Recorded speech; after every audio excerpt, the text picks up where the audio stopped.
Lawrence Neal here, and welcome back to highintensitybusiness.com. This is episode 308.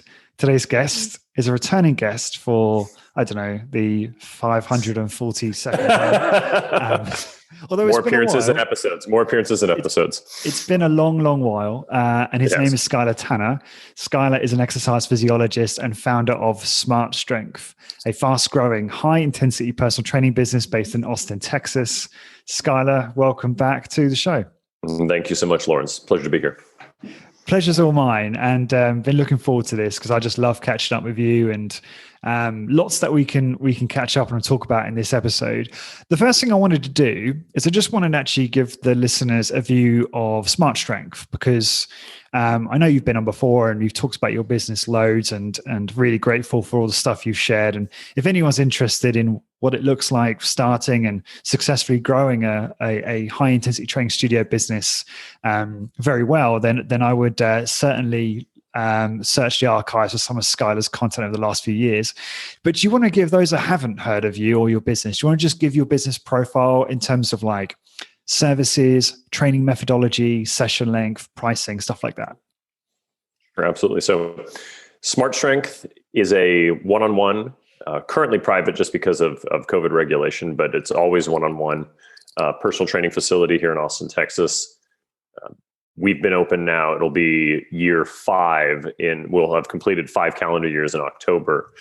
I've been here in Austin since 2004 training people. And the gist of it is like so many high intensity training facilities, CEOs, supermoms, retirees, people who want to look better, perform better in other aspects of their life. They don't have a lot of time to invest in resistance training. Typically, these are people who know that they have to do it and they have that sort of base level of motivation. And there's just so much information out there. They need an educated expert.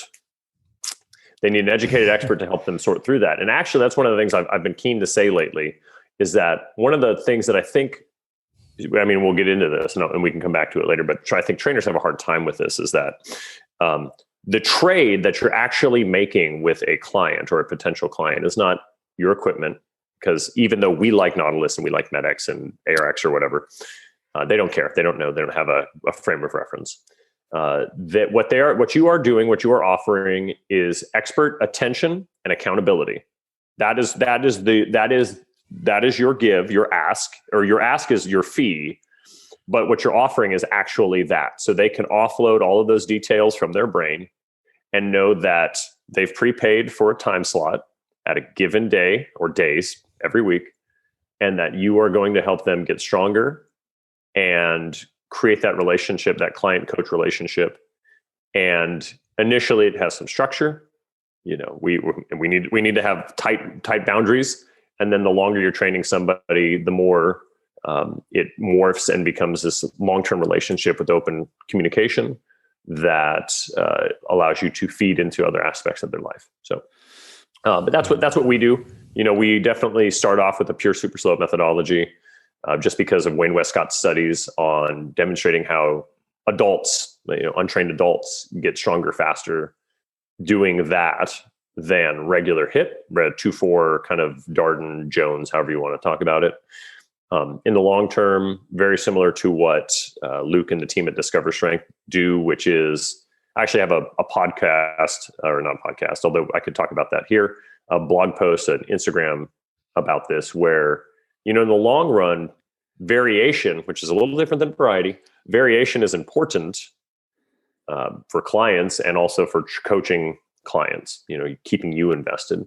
So in the long term, cycling through different advanced overload techniques or, 10 to 12 weeks of some version of a full body, but specialized routine, whether it's calves or shoulders or scapular stabilizers, things of that nature, allows you to maintain client engagement while also in the big picture moving them in the direction of being their strongest self. So that's kind of the 30,000 foot view. We are not, we are definitely in the high intensity training spectrum, but if you're evidence based, you have to figure out how within the confines of your business to take ideas that are maybe outside of this strict boundary condition. What did Jones say? What did Darden say? What did Ken say? What did Doug say? And I know Doug is there going, oh, Jesus, I've been anointed to to Jesus status here within the high intensity training community. But what these individuals, you don't have to take everything what they say, and they would hate that you do that, and bring in other things from other areas to improve your service while staying within the boundary condition of safety and efficacy.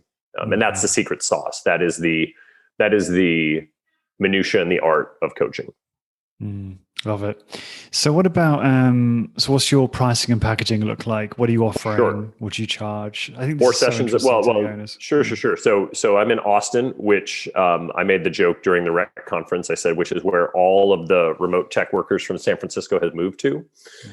And I mean that sincerely. So I have a lot of clients who are real estate agents.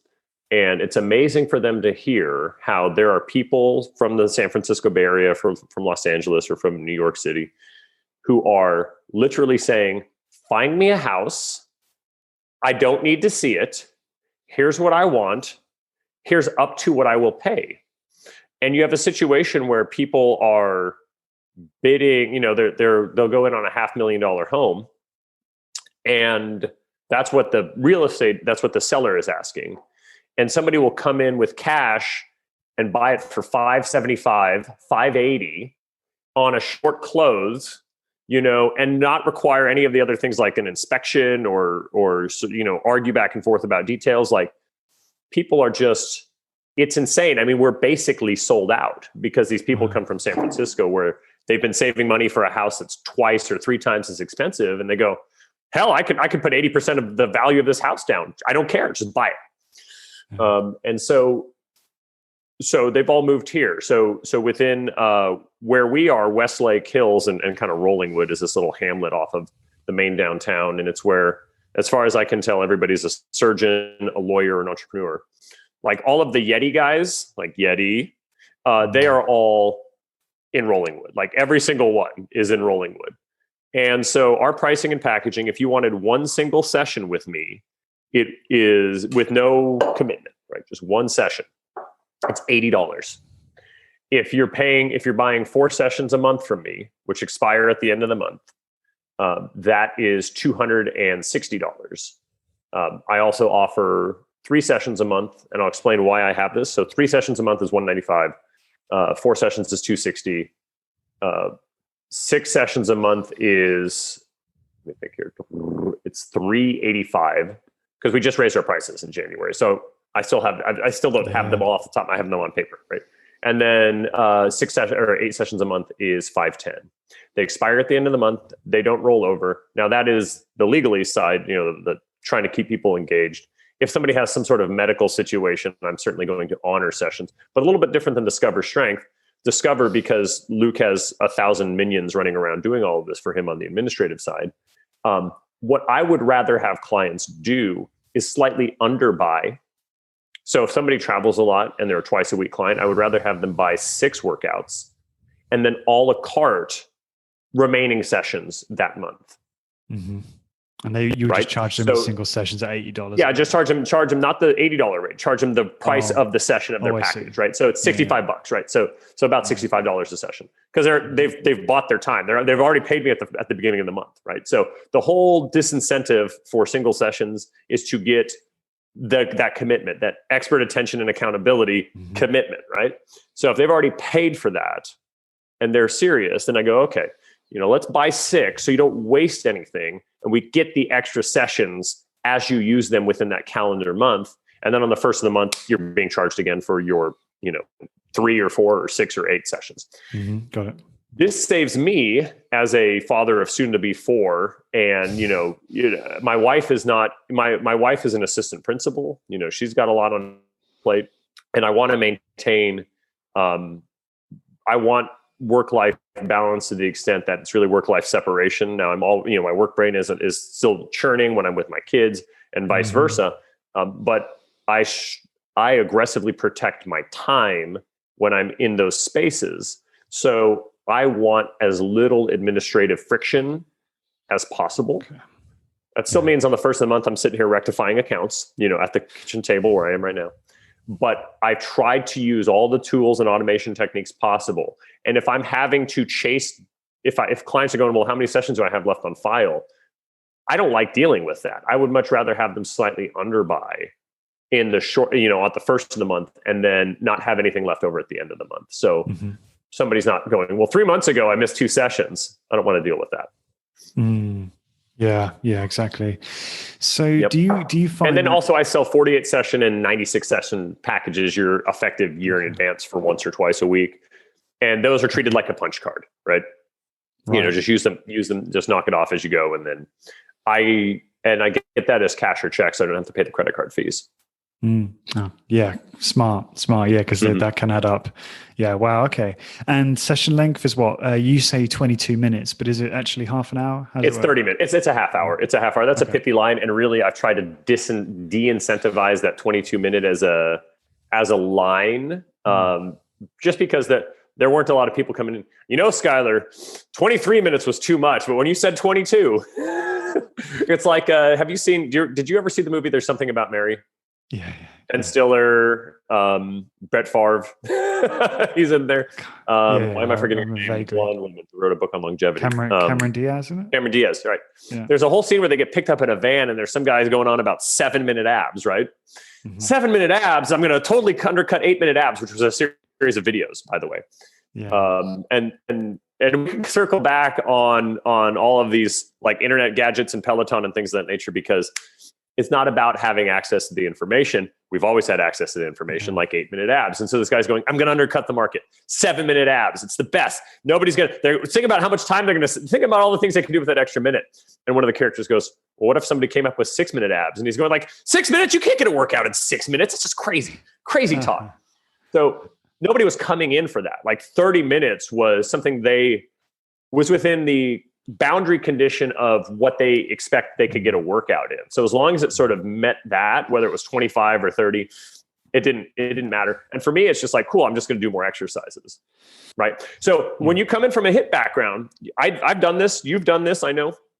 You can sort of go, how can I distill this down? Is there a way for me to sort of just blink and it's a half-second workout, and I've got it. I have been so clever. Look at all these fools wasting their time with a workout.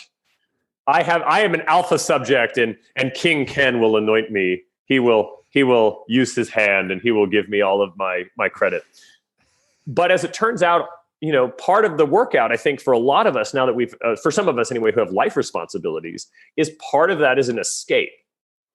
It's not entertainment it's very productive, but it is a condition in time in which people know that all of their effort is going into self-care and coming back to themselves. So the trying to boil it down so much to just agony and rush factor, and then sort of writhing on the floor afterwards, if you just walk the intensity back slightly and fill that 30 minutes, and you still see progress over time, right? Because they're consistently applying a high degree of effort, much higher than they would normally. It sort of encapsulates a more enjoyable experience and a longer experience where they feel like their efforts are going to themselves. Yeah, I would agree with that. That's awesome. Okay, so I think that's probably most of the stuff on the business, right? From a business profile point of view. Right. So I figured, obviously you and I have been speaking over the last year or so about recent events and how that's obviously affected your business. Let's just get a quick update on what's happening now. So how are you getting on at Smart Strength? Yeah. Sure. So in March of last year, we closed before we were mandated to. We had pivoted to doing virtual sessions. And then we were able to open about 12 weeks after that. And we went 1 week longer. We just sort of, I like to point out if I needed my bona fides around this, is I closed before I was required to, and I opened after I could.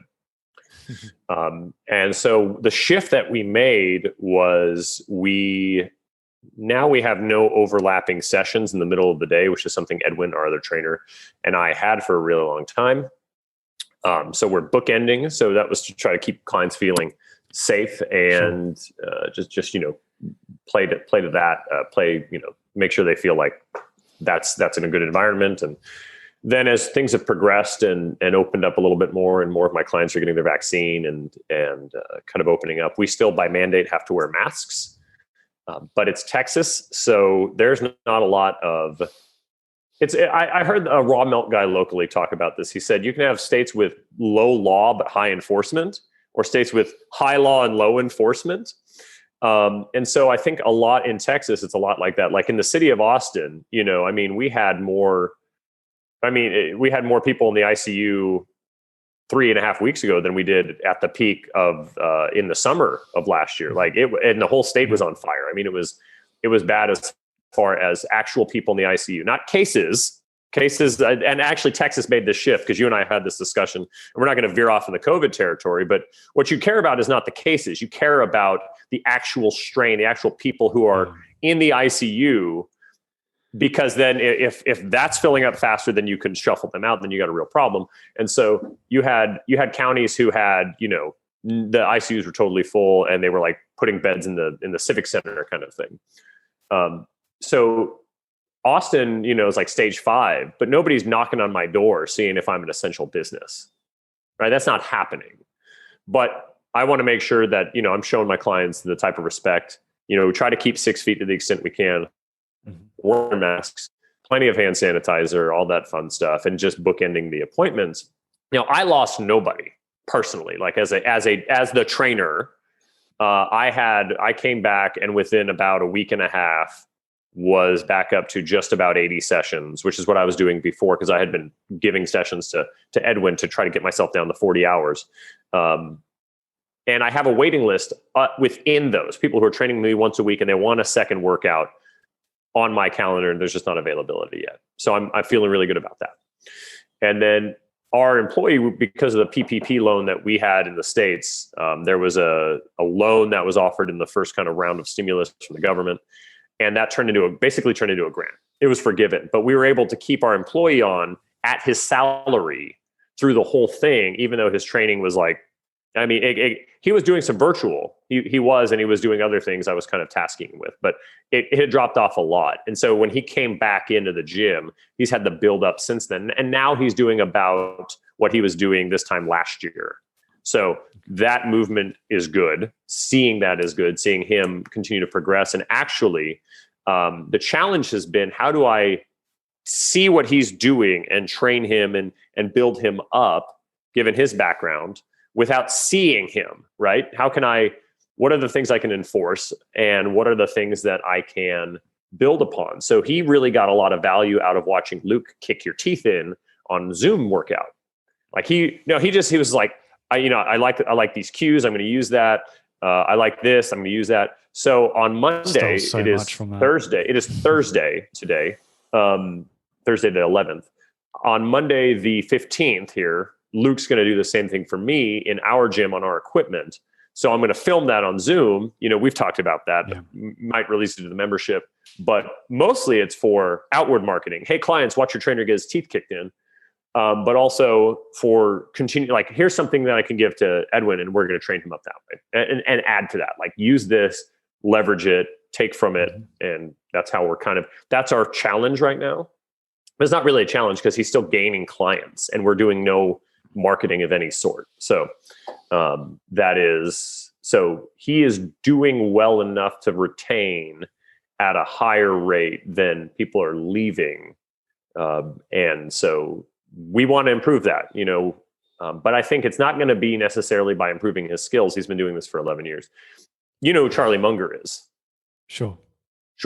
Charlie Munger has this idea of flipping the question, where instead of asking, how can I make my trainer better? The question, I think, is a way for high intensity training people to look at it, is, how can my trainer make fewer mistakes? Right? Because somebody just might be making minutia mistakes that actually do degrade the experience, but at a macro level, they're not making any massive mistakes, and their skill set is good, and they know how to program and all of these things. So if somebody wants to take something out of this, you should ask both questions, both of yourself and your employees, is, how can we continue to train up our employees? Do we have an internal growth plan like Discover Strength does? Any sort of internal growth plan. 3 books over 3 years, something. Start there. Make it tiny. And then based on your people, what are the mistakes that they might be doing regularly that we can reduce? Yeah. Or make less of. And that's probably going to be role playing and in the meetings. That for actually a great example, and I don't think he'll mind this, is Edwin was born and raised in Brooklyn, New York. Super nice guy, super chatty. But one of the pieces of feedback was that he always looked upset, and he laughed and he said, it's funny because a buddy of mine asked me about my resting bitch face. And he goes, I'm aware of it and I'm working on it. And he is smiling and he's a little bit brighter now. So that's an example of it's not a mistake, right? But it's not a lack of knowledge. It was really one of those things like there's something that was happening and he could remove. Yeah. And he's proceeded to do that and it's helped. Yeah, no, I love that. And just for reference, Charlie Munger is Warren Buffett's business partner, longtime business partner, right? So yeah, he's a pretty huge, obviously mentor and partner to Warren, but also just a fantastic kind of business guru, I suppose. Or he wouldn't like to be called guru, but you know what I mean. So what's this whole thing then about Brooklyn, New York? Because I remember, I think Luke made a joke about Adam on a podcast ages ago about something about being pessimistic or something like that. Is it just like an attitude or a stereotype from there? Here's a real funny thing. I think about this a lot because I have family in Northern California and Southern California. I was born in Southern California, but I was raised in Arizona. So I consider myself much more Arizonan than Californian, but I'm very familiar with it because I've always had family there. And I didn't go to New York until Sarah, my wife, took me there sometime in my 20s. And I bought into the stereotypes too of New Yorkers being just, before I even got there, it was like the operating assumption was New Yorkers were going to be mean assholes who had no time for anything but themselves. Right? This was the operating assumption. And what I came to find actually was if you are that many millions of people crammed onto a peninsula and an island, right? Because Manhattan's a peninsula, Long Island's an island. We don't talk about Staten Island. Nobody wants to go to Staten Island. But if you're that many people crammed in, you don't have time to suffer fools, right? So if you don't know where you're going, if you don't know what you're doing, and you're holding everybody up, you're going to hear about it, right? But New Yorkers so they're not nice, but they're kind.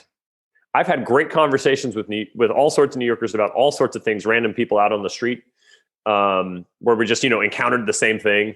And it felt a lot like, and here's the difference. Nice, this would be the idea of nice versus kind.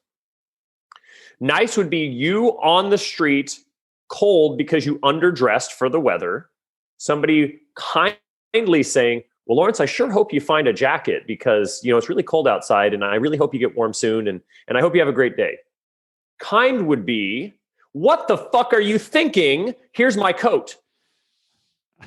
I'm solving your problem while giving you an earful, but you're going to be warm when you're done, right? Ideally, you can be both nice and kind. Like, here, I see you're cold, here's my coat. But really, you take an earful if you got the coat. New Yorkers can be very kind. They just they don't operate on nice. There's not enough time for it if you're screwing around. It sounds like the same phenomenon here in Ireland, obviously, but in the UK with London, right? People always say, oh, Londoners are this and that. And it's like, it's the same phenomenon. It's the same driver. It's like, well, yeah, when you got 11 million people crammed in a city, lots of people together, people rushing to get to work, like it's that same attitude, right? So it's not the people, it's just the dynamic more so. Right. It's the dynamic of the space and the experience.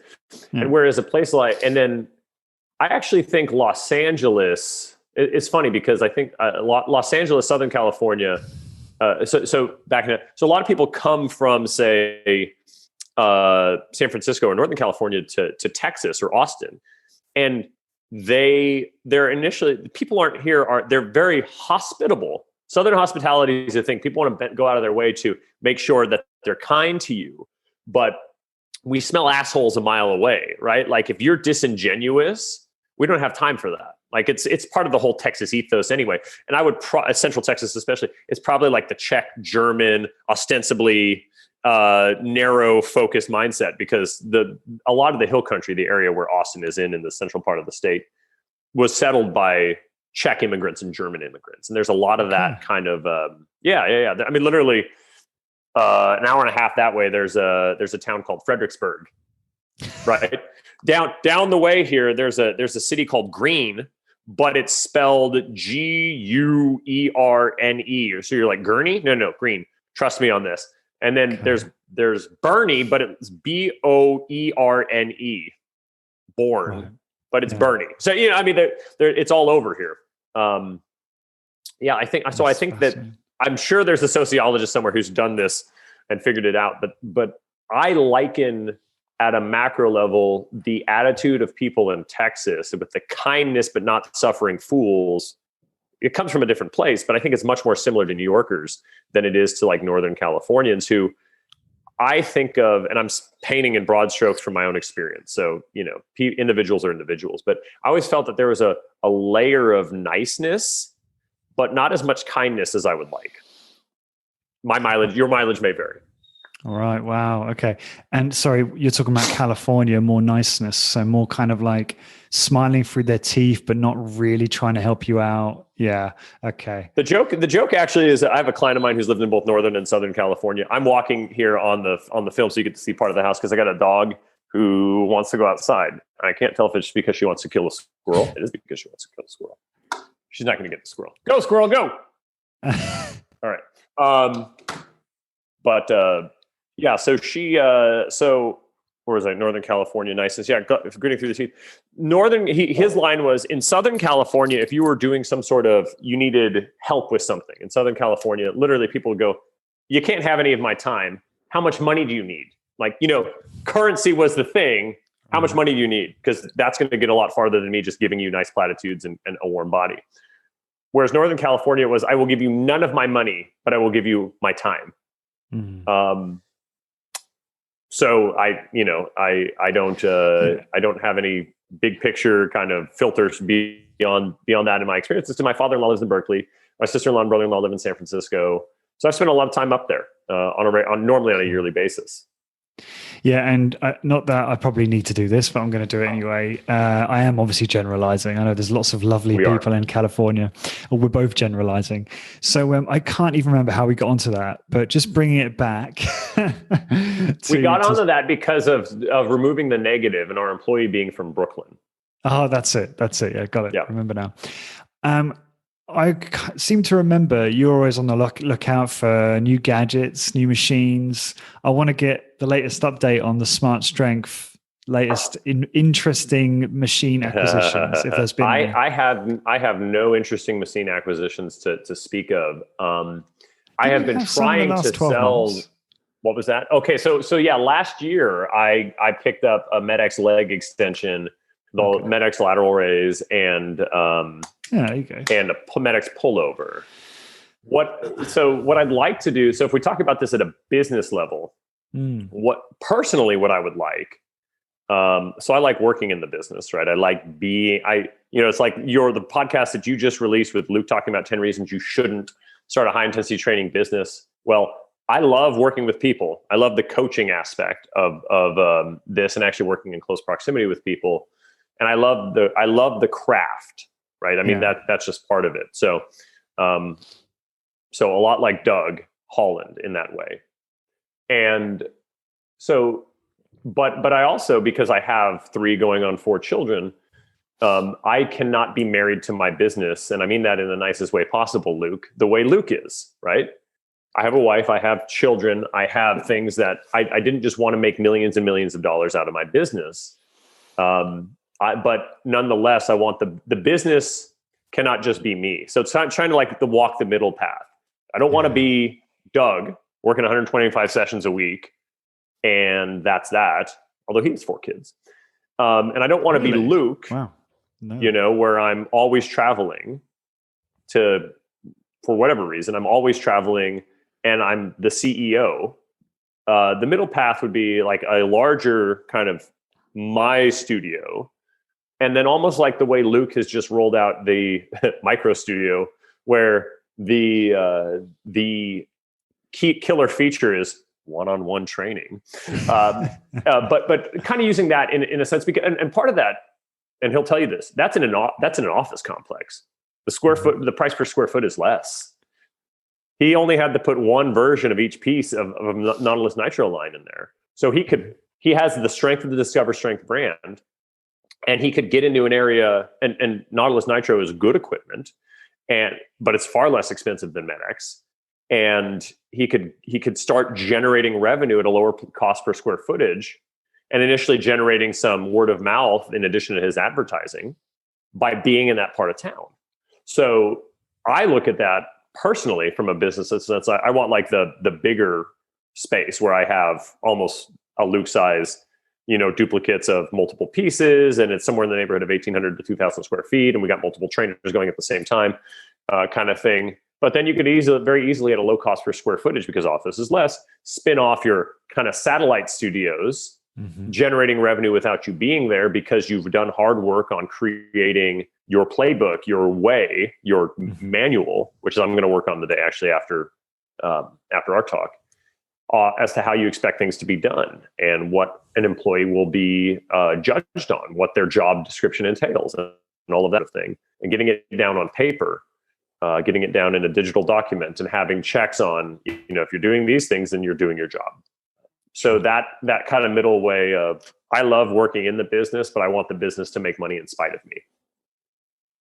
Yeah. So that I can spend more time with my children and doing the things that I like doing away from the gym, which admittedly isn't very much. I mean, I run, I enjoy trail running as my sort of hobby, geeking out on coffee and, spending time with my family. That's about the extent of my life.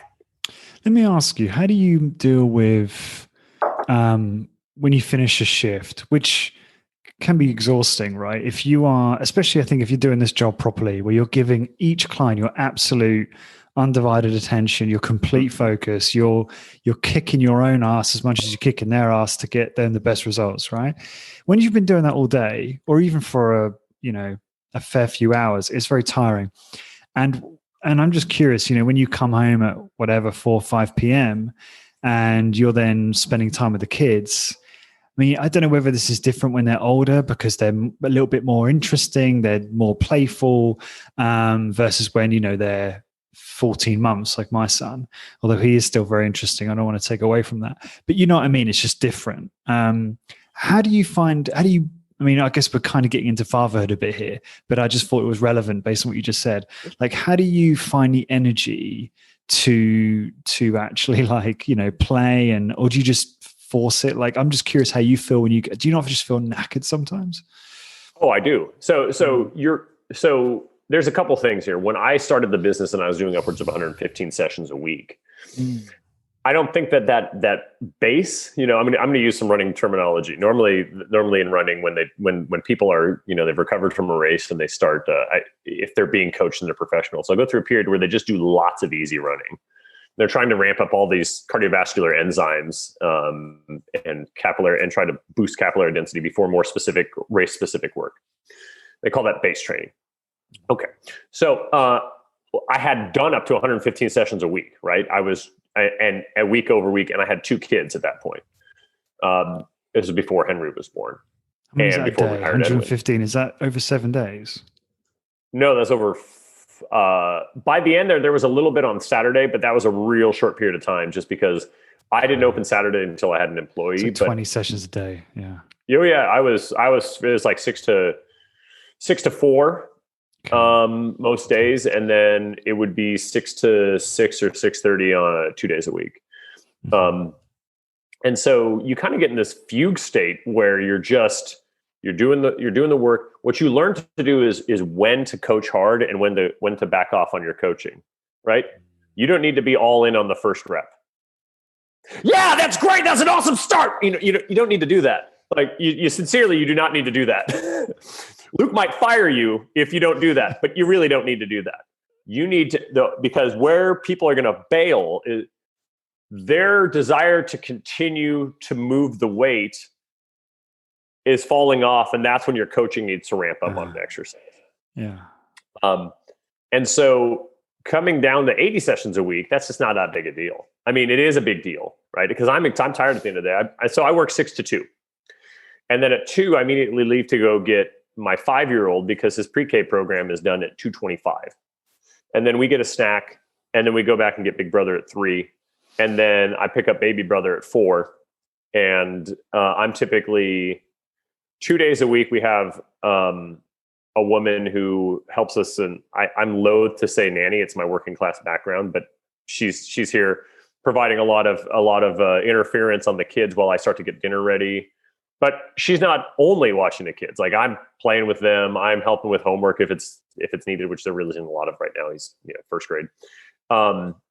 There is often a lot of errand running that goes with that. So I'm typically involved with one of the kid in a very short period in a very, sort of one-on-one way for periods of time, and then opening up to sort of family time. And my wife will get home at 5 or 5:30 because I make breakfast and dinner every day for the family. So not all of breakfast. I make a good chunk of breakfast for my wife and part for the kids. So I'm normally doing dinner as well. And then interacting with the kids while I do that. How are you finding time to do breakfast? Are you getting up at like 5? I get up at 5. So here's how it goes. I get up at 5. I'm out of the shower I'm into and out of the shower by 5:05, 5:06. I come into the kitchen. Hang on. I immediately put the kettle on. Hang on. Your shower takes you 5 or 6 minutes. You just walk into a freezing cold shower. Like, what do you do? No. Look, Luke is sending a winter Arctic blast down here where we're going to get snow on Monday, and it's going to be like overnight. It's going to be like 6 degrees Fahrenheit. Which I don't forget, what is that, like -8 Celsius? But I think that's right. But that might be too aggressive. But it's not normally so cold that it takes forever for water to get hot. Yeah. So no, it's not. I'm not walking into the freezing cold shower. I don't do the cold shower thing. I've tried. I've really, really tried. And I don't. I love heat. Like put me in a boiling vat. Yeah. Anyway, so no, it didn't take very long. It doesn't take very long for the water to get hot. Scrub. You carry on. Yeah. Yeah. So broke my pattern. Kettle's on. Coffee starts grinding. Skillet gets turned on. Throw some coconut oil in there. Start making the plantains. My first cup of coffee gets made. Plantains come off. They get salted. The mushrooms go in for my wife. My wife's breakfast is like the same every day. Mushrooms, eggs, few plantains, half an avocado. What's a plantain? What's a plantain? What is that? Plantain is the big squashy cousin. Hold on. He's got one. He's showing us. These are bananas. You need to get on. These are bananas. Yeah. Right. This is a plantain. Oh, just looks. So like this is banana. perfect right now. My Puerto Rican friends Anna and Alfred would say that this is just right. You can't eat it raw. You have to cook it. You can either boil it or pan fry it. You cut the ends off. You slice it out. You slice it in the discs, and it's real. It's not sweet like a banana is sweet. If it's green, if you get it green and slice it real thin, it's crispy like a chip. And then if you do it this way, it's sweet. And traditionally they'll smash it in the skillet. So you end up with all these like crispy fissures to go with the sweetness. It's real good. Lovely. I digress. So that's what a plantain is. So make that little starch with the eggs and the avocado, and the baby will have a little bit of the eggs. My boys, they're practically eating. They're practically European. They typically have apples and like salami or soppressata or some sort of like Italian cured meat for breakfast. As you do, because no matter how much of an example, and you're gonna see this, no matter how much of a good example you are, your children, no matter how cool of a dad you are, no matter how many Daddy Shark shirts you wear, your kids are going to rebel against you in some way. Like they need to sort their themselves. We're at the phase. We're at the phase where it's like, if he just eats, that's great. What right?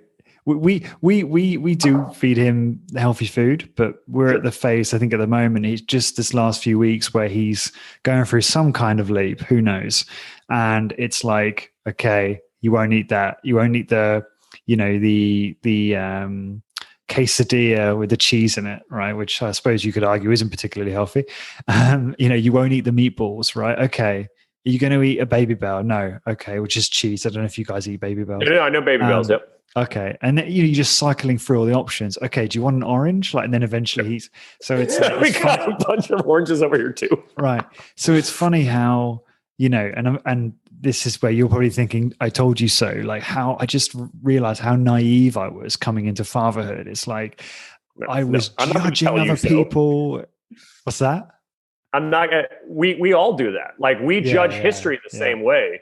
Those people in, my parents, my grandparents, those, such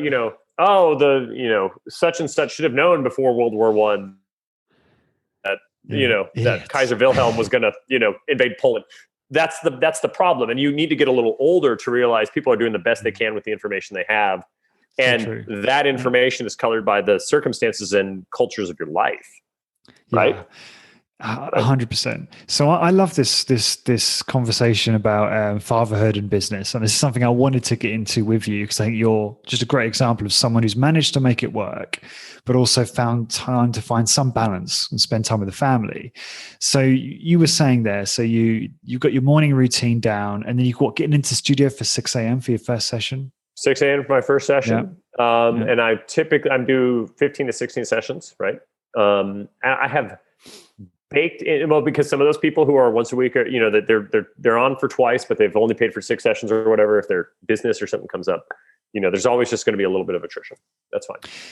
And I kind of use it as. Sorry, Scott, I keep interrupting you, but I have to ask you, do you think, I think, 15, 16 sessions, I'd have to have I'd have to have my systems so down, which they aren't at the moment. We're still kind of obviously working through those. And obviously we've not been as in operation as long as you.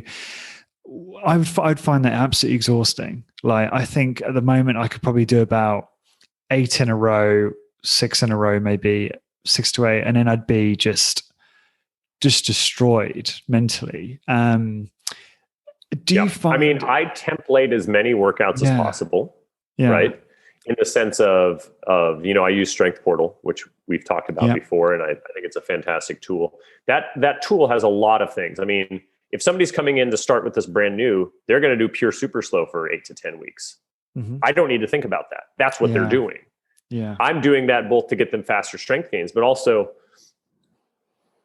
clients on you've probably already experienced this, but if you haven't, you will. Clients will forget injuries that they have had in the past that would be relevant for you to know about, to look out for, until they're under load and they go, I'm feeling my shoulder, and I hurt my shoulder years ago.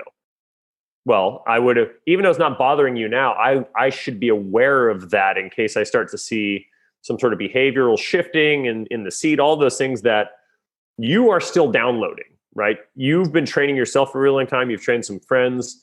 And now you're getting into the business. You have to remember, I have been training people since I was 15 years old. Yeah. And I turn 38 next month. Yeah. And so all of these things that you initially are deliberately thinking through, you are actively going, okay, well, the shoulders are moving like this. What does that mean? Okay, these are moving like that. I don't have to do that. It's a blink test. It's that $2 million phone call took 20 years kind of thing, It not nearly that scale, but it is that where you start to see, you see things and you don't need to think. It's like language. One of my other hobbies is learning Spanish. And my children are in a Spanish immersion school. So I'm just trying to keep up with them. And the way in which they will speak Spanish is the same way that I think about training. I don't have to think through and translate what this joint angle is and what muscles are under load and what potential contraindications. It's there. It's the same way you and I speak English. Yeah. And so that don't beat yourself up. I was exhausted too when I first started doing that many in a row. Mm-hmm. Yeah. And so I would, you need to plan breaks by all means, Yeah. And by the way, Doug Holland plans breaks. When he does his 125, he'll post he occasionally will post it's another, it's this day. And he's got your classic planner and he'll have 3 or 4 in a row and then a break, and 3 and 4 in a row and a break. And some of those have little dollar signs next to them, which means it's time to pay. That's his system. Yeah. And so for me, I'm in there. I go all the way to 2. I leave. I try to, actually, the thing I've learned how to do, to your point, there's two things that help me after school transition into being dad. The first is not listening to a podcast between the gym and picking my son up, which is only like 10 minutes. Like don't listen to you talking to James and Luke. I try to do that in the morning or in between clients if I suddenly have an opening. But the reason why is because it's as much as interesting as it is to me, it's still work brain, right? It's still related to the business. The business is coming home in my brain. Yeah.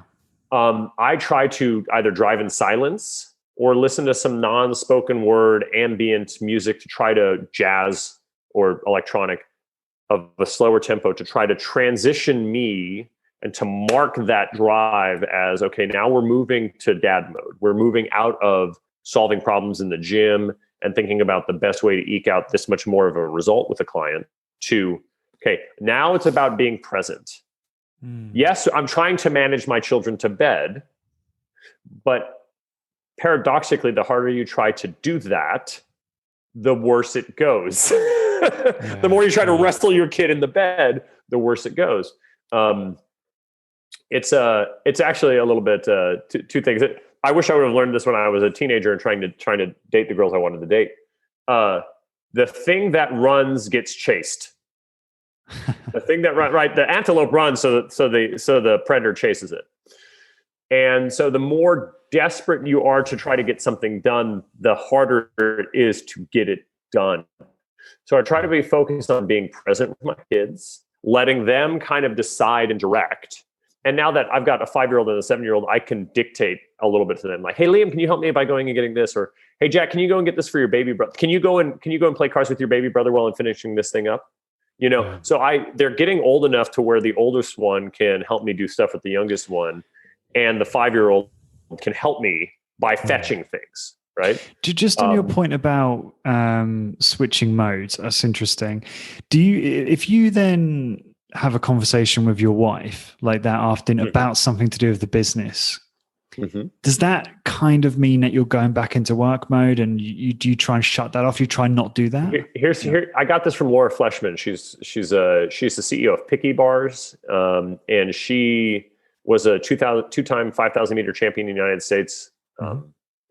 And her husband's a triathlete. They're all involved in the business. And so basically it's just all about setting boundaries, right? And so, if Sarah comes in and says, hey, I've got this idea for the business, or I say, hey, I've got this idea for the business, like, cause it'll be after the kids are asleep. Like, I'm not going to do it during dinner time.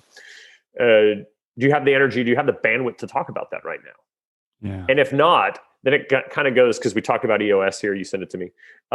It goes on the kind of my ubiquitous capture. It'll be like, revisit this idea with Sarah. Okay. Yeah. Got it. Right. Or the issues list. If someone's listening to this doing EOS, they would put it on the issues list, right? Yeah. It's not an issue, but that's probably where it goes. Issues list is for opportunities, ideas, problems, everything, right? So right. Yeah. I pulled it up I have a note on my phone, which you can see in the light is all covered with fingerprints. But literally I go notes, and then that drops on, and right at the top, you can see ubiquitous capture right at the top, ubiquitous capture. You can't just use you can't just use a title like in tray. You have to be clever with your words, don't you? Well, that's what they call it in EOS, right? Or that's what they call it. Not that's. I'm sorry, that's not what they call it in EOS. They call it in getting things done, right? Ubiquitous capture. Oh, okay. Yep. Right. In GTD, it's ubiquitous. It's just clever. Whatever. Get it out of your brain and onto a paper. Yeah. And to be fair, since we're talking about this, I have not been as fastidious about my use of the general EOS GTD structure since coming out of kind of COVID, the thick of it, as I was before. And that, for me, coming into 2021 is something I've reasserted myself as creating an environment on my laptop. Right now, I've got you on this side and our list of things we're going to talk about on this side. Doing that without thinking about it at work, going, here's my notes, and here's my strength portal with my clients, and that fills the screen. Like I've tiled it, so there's nothing else. It's not like, oh, there's that PDF back there I wanted to read. That's not so. And also I like using web blockers It's the one decision to eliminate 1,000 decisions from Greg McEwen of Essentialism. I like using web blocker like cold turkey to keep me from screwing around on Twitter. I still leave Messenger available. Messenger is not a distraction, so I can talk to you and to James and to Bryce and the whole gang. But for anything else, because that's self-regulating. You've got clients or you've got work you're doing. You're not on there talking to me. So if we're all on there talking, there's a good chance that there's not something demanding our attention because clients aren't going to wait for you to talk. Not like some sort of TPS report is going to wait for you to screw around on Twitter. Yeah.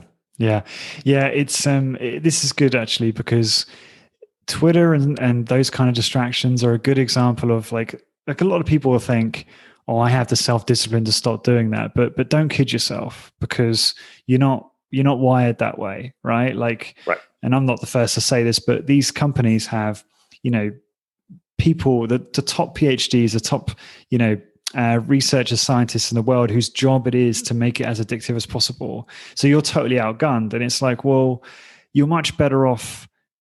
I mean, I thought Seinfeld said this so well on Tim Ferriss's show, and he was basically kept saying over and over again how, you're just an idiot human who makes mistakes. You have to realize that you're literally just a total buffoon, and you need to create yourself little incentives and rules and boundaries so that you can operate in the best way you can, be as effective as you can. And it's like realizing that in the domain of social media and distractions is so important, right? And actually having, like you have a web blocker in place. Like, I think there's a program, I don't know what you use, but there's Stay Focused, right? There's Freedom, where you can block access to these apps on your tablets and your desktop, or just in some cases, it's good for people just to delete accounts entirely, right? So they don't get distracted by these things. Because you could take the most disciplined person in the world and put them on these platforms and they'll be hooked, in my experience. So already if you have an Apple iPhone, there's already a web blocker, there's already a content blocker there. Right. Now you can override it with one click, but even that a little bit of friction there of going, hey, I go to Twitter and it goes, Twitter's been blocked. And you go, oh yeah, I blocked Twitter. You could literally just push the button and go allow Twitter and reload the page if you wanted to. But the fact that there's a little friction from your past self and your aspiration there going, hey, dummy, we don't want to look at Twitter right now, is helpful. But focus and freedom actually constrain that to a time period, right? Versus just in perpetuity. And so the other piece that you're talking about, the top PhDs trying to get you to click things in your pocket with your slot machine. That lab is BJ Fogg's behavior design lab at Stanford. And he wrote a book recently called Tiny Habits, which is they're not atomic habits, they're tiny habits. And I think the difference is Atomic Habits was all about all of the ways you can change. It's like a massive textbook, right? And everybody got really excited with it. BJ actually, all of the people who made these things sticky came through his lab, and they took his ideas and his research around behavior design. And one of the things he's real keen on, well, a couple things. The big picture idea is all behavior, he says, can be explained by what he called BMAP. Behavior equals motivation times ability times prompt. This real low ability, like if you want to scroll first thing in the morning, your phone's right there. You wake up, you see your phone, there's your prompt, you have high motivation to scroll, and it's not hard to do. So you're going to do it, right? If your phone is on the other side of the house, now your ability to do it has gone down. Your motivation might be high, but you're not immediately prompted to do it. You're less likely to do it. So he says the vertical axis would be the difficulty. How motivated do you need to be to do this? The difficulty to do it would be on the x-axis here. And then there's a line for the prompt to work. So if it's a really difficult to do behavior and you don't have a lot of motivation, it's below the prompt line. You're not going to do it, right? So he says that this is every habit, right? Every single habit. You pick up your phone, you see the Twitter app, high motivate. You might not be motivated, but the prompt is there and your ability is high. It doesn't take a lot of motivation to do it. It's right there. And so then he'd say, he's got a whole system and it's really, really good. But what I do to improve my environment, to reduce my prompts, is I leave my phone in the car. When I get home, I'm pointing at the garage. And so I still get texts on my wrist, right? If I'm not this wrist, but on my watch. So if it's my wife or something, I could dictate to her as I need to, but I am not, it's very difficult for me to leave my children who I'm interacting with and go into the garage and screw around on the phone. Yeah, I love that. Is that like a smartwatch, like an Apple Watch? Is that Yeah, what just you an use? Apple Watch. Mm-hmm. Yeah. Yeah, because I can see how that can be, you still have the utility of being able to stay in communication with your wife, but you don't have all the addictive aspects of it, right? It's really 'Cause difficult to screw around on a watch.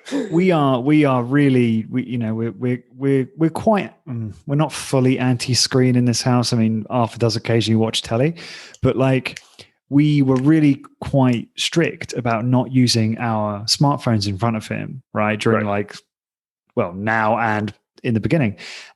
And I think what's happened is, especially we're in lockdown right now in Ireland. So the stress is quite high right now. I'm getting a bit of socialization. Ash isn't getting much at all. So and then obviously Arthur's going through a challenging time. He's 14 months. It's right. This, right? It's a lot of stress. And when you throw lockdowns on top of that, it's pretty challenging right now. I'd be lying if I said any differently. Yeah, and so, I'm far more, how do we say, relaxed about any bad habits she might have right now. So if I go down there and he's playing and she's on her phone, I'm not going to slam her for it, because it is what it is right now, winning that argument winning that argument is not actually what you want, right? In other words, like what you want is not for her to be on her phone. What you want is the opportunity for her attention and for Arthur to have her attention, right? Mm-hmm. Right. Yeah. And so you can win the argument. She shouldn't be on her phone, but it's like winning the battle versus losing the war. Exactly. And actually, I got that from Brene Brown had a podcast with Tim Ferriss and Dax Shepard. And it's very interesting how oftentimes you can have the same row over and over again. And if you're good at arguing, you'll win that, but you never actually get what you want by winning that argument, right? You don't get the change in behavior or the satisfaction of, like, I used to have this with my wife who, she's hard work and all that. And she'd sit there in bed at night and she'd doom scroll, especially when Donald Trump was president. She'd be like, oh God, what happened today? Doom scrolling. And I would be like, that's going to ruin your sleep. Me. And I would win. I would be right. I mean, it's going to ruin her sleep, blue light, blah, whatever. But what I really wanted was her attention. I just wanted her attention for a little while. I wanted an opportunity to connect. And so instead of going after the behavior and trying to make her feel bad that she was on her phone in bed like she shouldn't be, I would just say, I'd be like, can I have 5 minutes of your time? Can I have some attention? Can I have some of your attention right now? I'd like to connect, for just a little bit. And it turns out then she'd put her phone down and we could connect for a few minutes.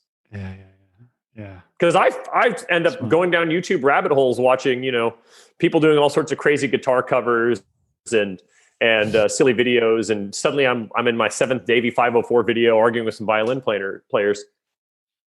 Guilty. I do the same thing, and so I'm not some saint in that regard. It's just that and if she wants my attention, she goes, hey, could you put your phone down and like some of your attention? Yeah, I'd love to give you my attention. Yeah. So one of the things we were talking about is you were kind of going through your schedule after the studio, the different times you have with the kids, picking up the kids, dropping off the kids. Is there a point? It's interesting because when you say it like that, it sounds like it's quite interesting, right? So you're having a little bit of one-on-one time with each one. It's limited. You're not going to be sat there for 2 hours playing, some mind-numbing game on the floor, right? So, and then after that, remember we've got 3. So when I just had Jack, when it was just 1, it was like you, they own your life, they own your attention. And then when you have siblings, if and when they have siblings, they like Jack and Liam, well, they'll be in the backyard, like playing some game, climbing. I'm pointing out here the backyard, climbing all over like the playscape, or they're playing soccer or whatever. And there's a book. I'll have to find it. I'm literally going to text Dallas Hartwig of the Whole30 fame right now, because he might remember the name of this book. It was written by a British author, and it was basically about how to be as lazy as possible as a parent. And one of the things that he kept on going on and on about was like manual labor, like put them to work, bring back child labor, because kids like to help. Yeah. Yeah. Kids love to help, which is really annoying if you're like trying to make pizza and they're going to like spray flour all over the kitchen or like, tomato sauce or whatever. But that's also a gift, right? Yeah. Yeah. Yeah. It's so funny. Like, you make me think of when Ash will get the washing basket out and start putting the washing on the line. Like we've got like a rack inside the house, and he'll just be sitting there on the floor, just pulling all the stuff out of the basket and just putting on the floor. And I'll be like, Arthur, you helping mummy? And he's like shouting at me and just pulling all the clothes out and throwing all over the floor. And she's like, yeah, he's not helping at all. But it's nice all the same. I'm getting this for you. And I'm also getting it for any other future parents, because I remember the big ticket items were like, don't bother your children. Like, so when Jack and Liam are playing outside, literally they were playing outside and I go, call me if you need me. Right. Okay. And sometimes they're like, Dad, we want to play, like, we're going to play Pokemon battle. I'm like, cool. And I've got nothing going on. I'm like, I'm throwing a basketball. I'm like, go Charizard. And I'm in it. But a lot of the time they just want to play together. Like, they just want to play with each other. And it's the baby and I, and the baby, he's a toddler. He's almost 2. And he, and so, he'll be up here helping me make dinner, which is really like, here, put this there. I'm not letting him handle a knife, but he's like salting whatever I'm making. And he wants to help, Yeah. But yeah, so I've tried to create a situation where I am present. I have things I need to do, but I can break away. It's a loose structure as long as, dinner's done by 5:30 or 6. I can be outside with the kids. I can take them on a walk, to go walk the dog and pick up their baby brother. Because my youngest son's preschool is literally down the street. So typically I've got the older 2. We walk down and pick them up if it's a nice day. Yeah. Yeah. I think kind of what I'm hearing when I talk to you is, because I'm thinking about like, I think sometimes I could be so much better when I spend time with Arthur in the evening, because the kind of thing we have at the moment is I'll probably stop working around 4:35, and then I will go downstairs and I'll take Arthur off Ash and let her just have a total break. Because this is the issue right now this isn't exactly a very evergreen podcast probably, because I am talking about the struggles we're having right now of current events and lockdowns. Because, Ash needs more of a break more than ever, right? Because she's literally 24/7 with this baby. So, or she's been with him the entire day. So I will take over. She will go and do whatever she wants to do. And I just want to be better at, after having a long day and being quite tired, just being able to be really engaged and play with him and do the right thing and not be distracted. And I think I get it right like 50% of the time. But the other 50% of the time I might go, I'm just going to go check Premier League scores on the phone quickly, and then, he's trying to get my attention, and I just feel awful, because I'm like, that's not the right way to parent, in my opinion. And so it's just interesting hearing you talk about what you do, because it's helpful to me. And I think about, go ahead. Yeah. I fuck up in the same way, by the way. I've got longer and more reps. So early on, you're doing that, and you're just like, I'm an awful human being. I've ruined now I have a serial killer in the making. And it turns out kids are pretty resilient if your environment supports that. Like, there's a book called The Carpenter and the Gardener, and it's written by I think she's a neuropsychologist at Berkeley. We treat parenting, or at least we in the modern time, tend to treat parenting like carpentry. I'm going to build this child. My actions have,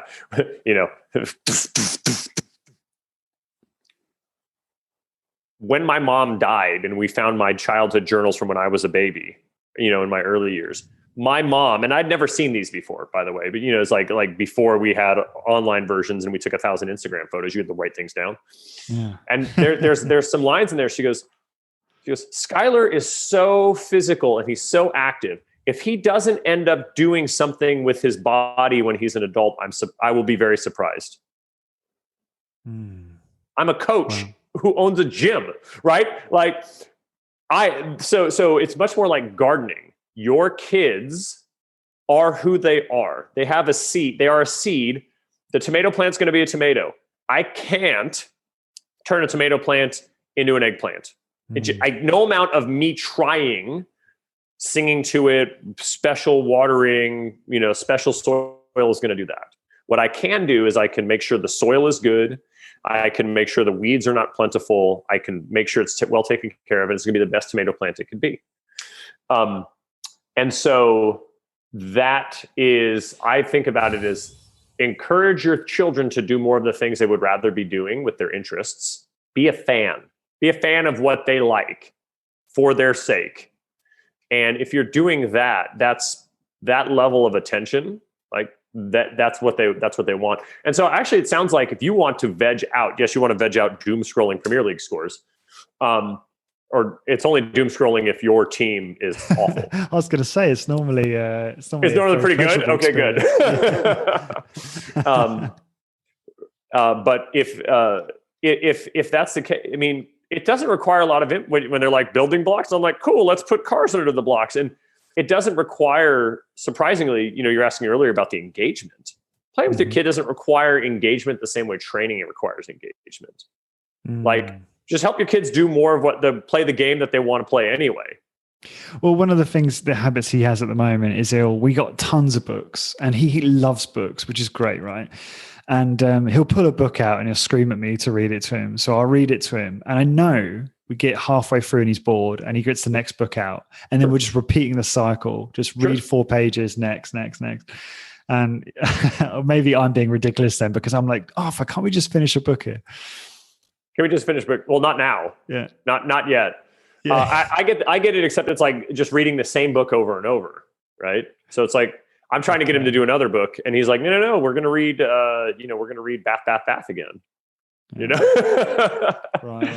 Or we're gonna read the Going to Bed book, Okay. Do you know what I think is interesting is today is the first day I've done a fair amount of work, because I've been unwell for like the last week, and before anyone thinks, he's got COVID, like I actually had a test and I was negative, but I actually thought I did have it because I had a lot of the symptoms. It was like a fever, basically, or like some kind of virus. And so anyway, because I've been unwell. So hold on one second there. You're touching in on this. I think it's very interesting. Yeah. There's no I think there are people who, because of the environment, are initially people weren't going to the emergency room because they didn't want to get COVID. And now I think there's a level of people who are scared of admitting that they had COVID because they feel they'll be shamed. Right? Like you just sit there, you're like, before anybody COVID. Yeah, I don't know why I did that actually. Yeah. If you got COVID, we're glad you're healthy. It's a virus. It's not, it's a virus. It gets caught. People catch it, and it's we're going to understand this backwards. The same way, like early on Ebola, it was like, people died of Ebola. They didn't have an opportunity to get shamed. They died of Ebola at a very high rate. It was just very difficult to get. And in hindsight, we now understand how they got it. But early on, it was just the same fog of war. This is a C.S. Lewis thing, actually. So you're on the island now. C.S. Lewis had this line about life and challenges. And he said, you're on the path and you have the lamp and it's dark and you're in a forest. You got fog. You can kind of see the lamplight. You can kind of see the path, but it's fog everywhere. You can't see what you're doing. By the time you actually finish the path, you turn around and you see the forest and you see the path, but you don't see the fog anymore. I think it was Kant or Kierkegaard, one of them said, life is lived forward and understood backwards. And as it turns out, so are pandemics. In the sense that early on, we had no idea what would work as a treatment. We had no idea how this thing spread, how rapidly it spread. If you go on Google Scholar prior to 2018 and you look up like masks and viral spreading, there was no doubt that it reduced viral load spreading, just total virulent load spread. That wasn't up for doubt. Now, whether that was the best way to manage a pandemic, you don't have enough reps of massive worldwide pandemic to answer that question. But within hospital systems, it was pretty clear that wearing masks reduced viral spread. But now people have co-opted. Now I'm going off on my high horse here slightly. But in the moment of the pandemic, you have people challenging what was understood previously. then we'll get through the pandemic and we'll come out the other side and it'll probably be, yeah, this thing worked this simple thing worked pretty well to get us to a point where we could actually treat the disease. And it will just be understood that way. And so parenting in life is the same way, right? We're feeling like we're failing forward. And then we're looking back at our kids and go, hey, I did a few things okay here. Turns out I was pretty okay at this, even though in the moment I felt like I was terrible and always on my phone. Yeah. Well said. And I think it's funny, you know, why did I have to say that? I don't know. I guess it's because I thought, well, people might have it in the back of their minds. He had this, you know, and I actually, you know, well, you probably know part of my view, which is that if I did get it, I'm fine. Like I'm fine to get it and I'll get through it. Right. Statistically, you are fine. You are absolutely, right, exactly. You and I are amongst the lowest. Like the thing I'm worried about, we've talked about this too. We still don't understand like the long haulers, right? In the sense of like the people who I don't want to have symptoms for months and months on end that keep my quality of life tamped down. I'm not fearful of death. I'm fearful of like 6 months of symptoms that don't let me do the things I want to do. Yeah. But the point I was originally making is because I've been unwell for the past week or whatever, I've been spending a disproportionate amount of time with Ash and Arthur. And it's a bit like cabin fever. You know, obviously they're my entire life. They're my world. And, you know, we've had a lot of nice moments together. But what I found is it became really hard because it became so tiring, right? When you're sick and you're unwell, all you want to do is lay in bed and watch the Godfather series, right? Which is what I did once. White Men Can't Jump. White Men Can't Jump. Or Wesley Snipes films in general. Is that your go-to? Is that yeah? Oh, I've got a bunch of them. I'll watch like Hackers, you know, cult movies. White Men Can't Jump's a good one if it's on. Just Wesley Snipes films in general because they're ridiculous. Okay. So yeah, that's what you want to do, right? And you can't because Ash needs a break. And I know people are going to be listening to me going, we stop being so depressing. But you know, I want to be transparent. I want to be vulnerable about the current situation. I think it's helpful to people. I know we're all going through our own challenges right now. So I have to be cognizant of the fact that she's just exhausted, and even though I'm unwell, I need to step up, right? So I'm still putting him down and stuff like that. And I think that made me more, how do we say it, like irritated at just the whole situation of being like a father and the responsibility and the amount of time, disproportionate amount of time that had to go into that versus, you know, the business. And when do you feel like you're going to end up at a point where everything's just going to be like easy or manageable? Like, are you holding out for that in the back of your head?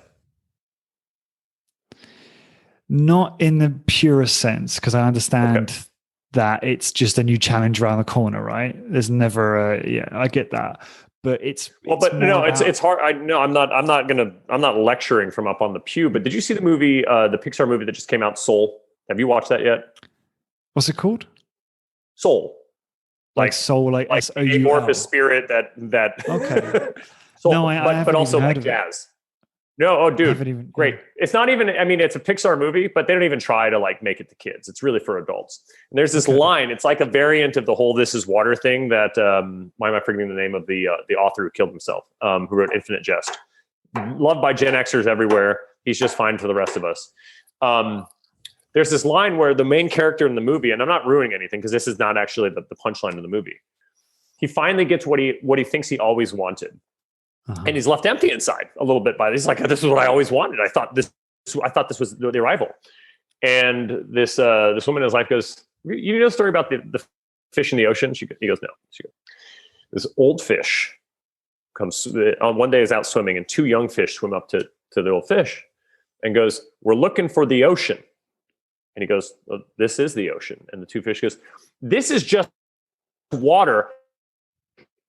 And then frustrated, they swim on. It's literally, as you just dropped the punchline, the internet cut, and I missed what you said. This is just water. We want the ocean. Right. Okay. Like that's the punchline. And so that's the idea. It wasn't Philip Seymour Hoffman, although he had three names. The guy was thinking about this idea of it's just water. Like at the end of the day, it will always forever be just water. There is no ocean. Mm-hmm. You will always have some level of struggle. And that actually is one of the great things.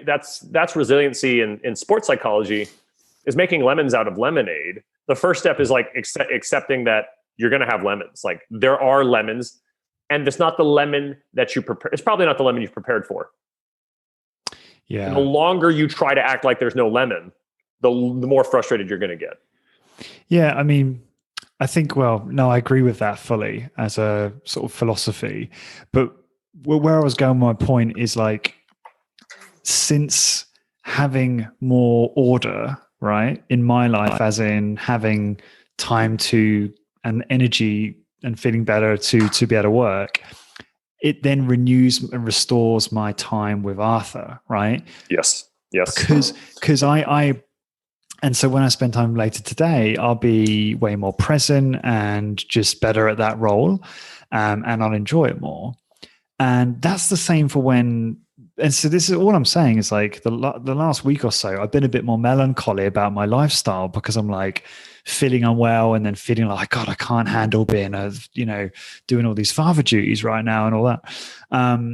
But just another example is, and I'm sure you feel the same way. It's like, if I'm doing personal training in the evening, I can't put Arthur down and I can't read him a story. And that makes me really sad because sometimes, like for instance, on a Friday, I have podcast and then I have like not much time to get to the studio to train people. So I don't actually see him at all from like before he goes down for like a second nap.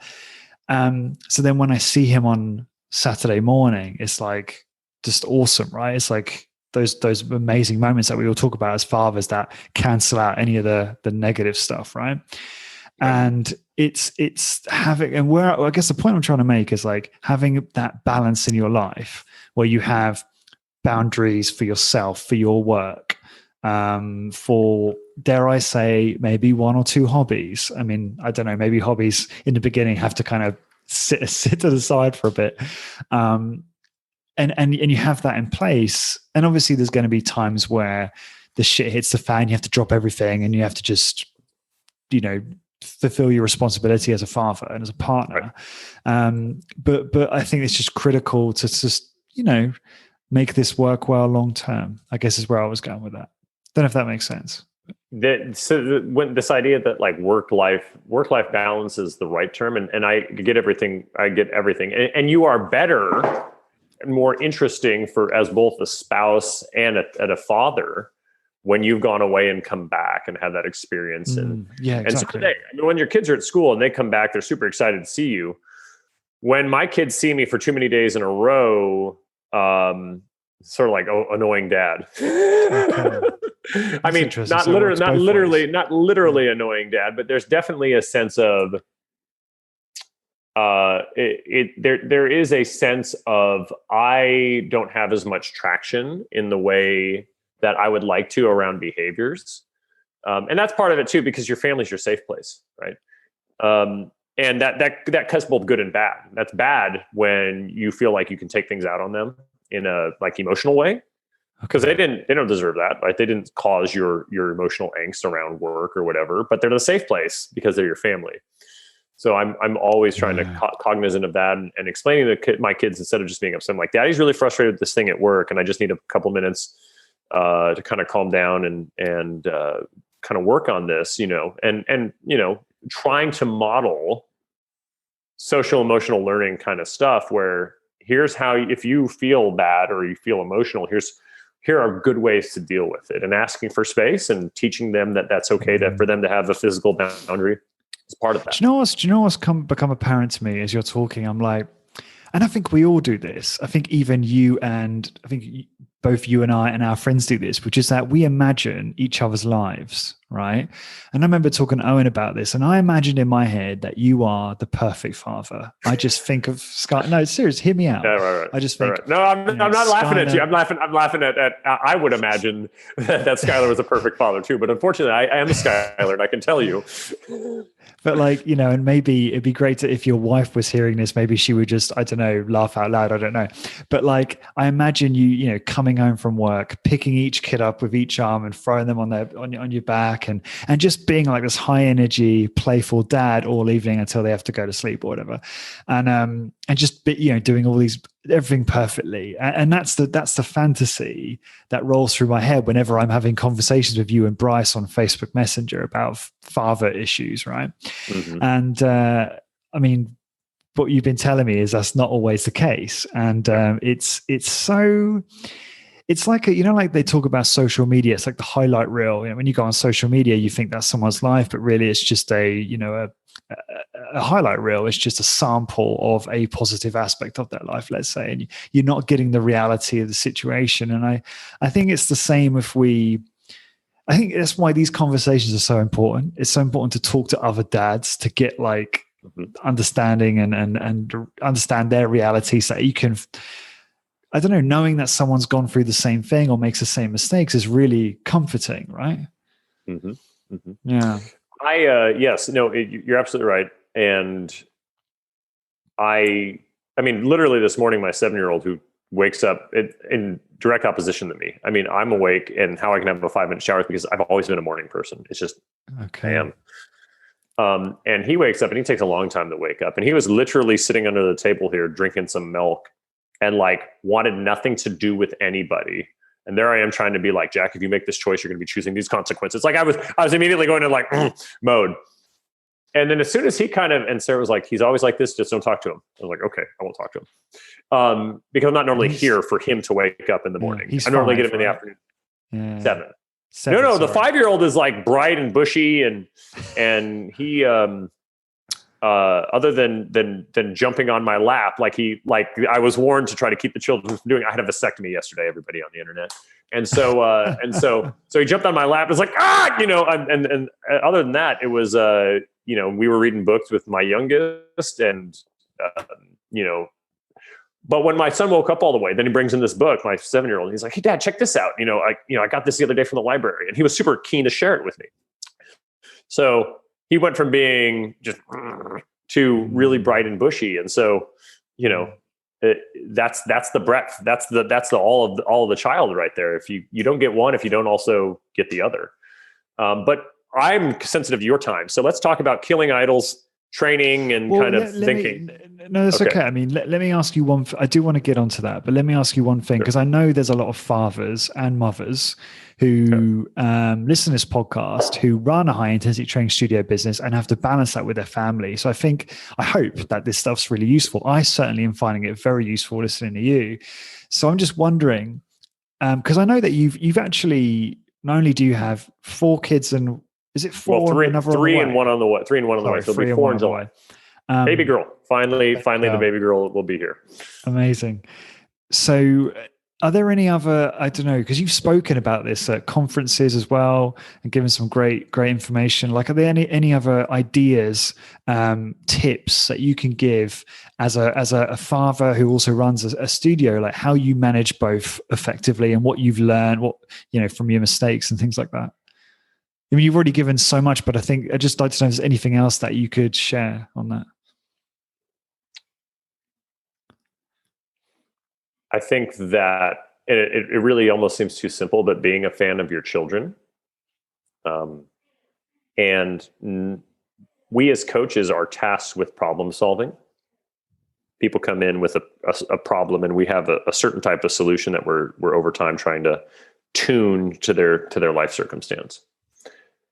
But with your children, they have goals, they have things they want to do. They have, as they get older, of course, that crystallizes a little bit more, but that you need to, instead of turning on your trainer problem solving brain for everything with your children, instead try to be a fan, right? Be a fan of your kids and support them in the things that they want to do, because you love them, not because you want to help them achieve the outcome. You may very well want to do that, but you're going to do that and get better traction by just letting them know that no matter what, you are there and you are in their corner and you are their fan, rather than you have all the answers. And that, because that could also create a dependency, right? One of the things I definitely, you want your children to be able to feel they are problem solving and capable, and that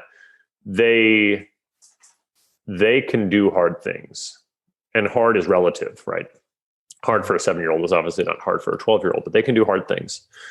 And that if they can't, then we could help, but that they can develop a sense of self-efficacy. And that no matter what, we're in their corner and we love them. Be a fan. Love it. Great piece of advice. So you want to move on to killing idols and other heresies. Killing idols and other heresies. Well, I've said this before. I mean, actually, this kind of came out of when I was listening to your podcast, part 2 of 3, I think, or 3 of 3, whichever it was, with James and Luke, where they were talking about they don't understand how time under load works. They don't understand how time under load. Actually, Luke said he doesn't understand how time under load works. And James, and he's expressed this a number of times over the years, he doesn't like using time under load to track his workouts because anytime he's had in a super slow workout, he gets somebody who wants to put him on there for 3 minutes. Valid concerns. And Luke's point too was, when does the set end? Right? When does the set end if you're using time under load? When you're counting repetitions, you either can lift rep 9 or you can't. It's clean. But the reality is that number one, kind of not understanding how it worked. I think I linked this to you, but if not, so Doug McGuff gets the idea of using time under load as a standard of measurement, at least according to him, in 1997 from Terry Carter. And because the reason why he went to time under load was actually almost the same reason why Luke says he doesn't use time under load, which is because the repetition form is variable, right? He said that, actually Terry's line was that rep form is seldom stable. Thus 6 reps, one workout might be vastly different as far as a time under load versus 6 reps on another workout. But if you're keeping time under load, then you're getting credit for every second under tension, hence time under load. Now, Luke's point is valid. I have a client who was actually trained by Ken Hutchins in Washington, D.C., in the greater Washington area. Or no, he was in Florida. He was in Florida for a period of time, years and years ago. And on top of the fact that Ken made him sign a form saying that he would not do any aerobic activity while he was training with him, honest to God, he made him sign that. That's crazy. He got trained by Ken directly. And so he still is entrenched in Kenisms. And he will sit there, and no matter how many times I say thorough inroad has never been shown to lead to greater results in trained trainees versus just getting to actual concentric failure. Yeah. He wants to just whittle away at it. He wants 10 seconds of trying to budge the damn thing, which is torturous to me. But he wants to do it. And so that's Luke's point about, well, when's it over, right? And this guy will do it. If he knows he didn't get the time under load he wanted or he got last time, he'll just sit there and push on the damn thing. He's under load, he's under tension until he gets there. So I appreciate that generally because it's cheating to do more work versus cheating to do less work, right? How can I make this easier versus, okay, well, I want to match my performance, so I'm going to keep whittling away at this. But so that you can cheat on Luke's way as well. You can lock off. You can move your shoulders. You can cheat no matter how you track a workout. That's always there. And to James' point, Fred Hahn and myself, or a lot of people, I've used very low time under loads for years. I mean, if I'm using a super slow kind of methodology as focusing on my training, I'm 50 to 70 seconds. The weight is heavy enough that three repetitions, starting a fourth, not being able to budget, setting down, that's it, right?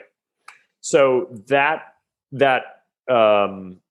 idea of being slow and trying to milk it for time above all else, you can eliminate that. You don't. And James's point about people picking too long time under loads and too light a weight is a very valid one. I don't like people going that long, and if I'm timing them, and if you're coaching them for reps, then you're coaching them for quality. And there's a lot of wiggle room there. Actually, Bryce and I were talking about this in the messenger where we said, James was talking about grunting and how he felt like that behavior was generally okay under most circumstances. And then Bryce and I, we put on our sort of clinical and rehabilitation hats when we were talking about this. And, I said, he was making a point that saying, that a grunt is a micro Valsalva maneuver. Yeah. It just is. Like there's no groaning and grunting are I just didn't know micro that, Valsalva. to be honest. Yeah.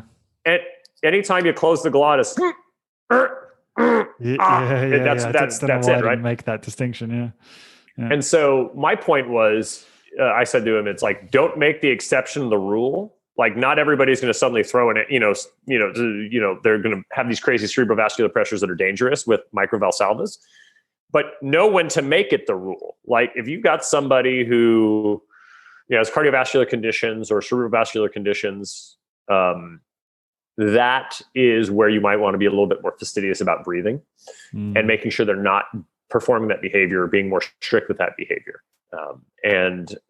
But most healthy humans walking in the front door, you don't want to go, you want to dissuade that, but just a little bit of that when they're getting after it, they're going to be okay. And we have evidence to this, that of the millions and millions of people who lift weights and do Valsalva maneuvers, we don't have a pandemic of people in the emergency room because of cerebral vascular incidences directly related to said Valsalva and grunting.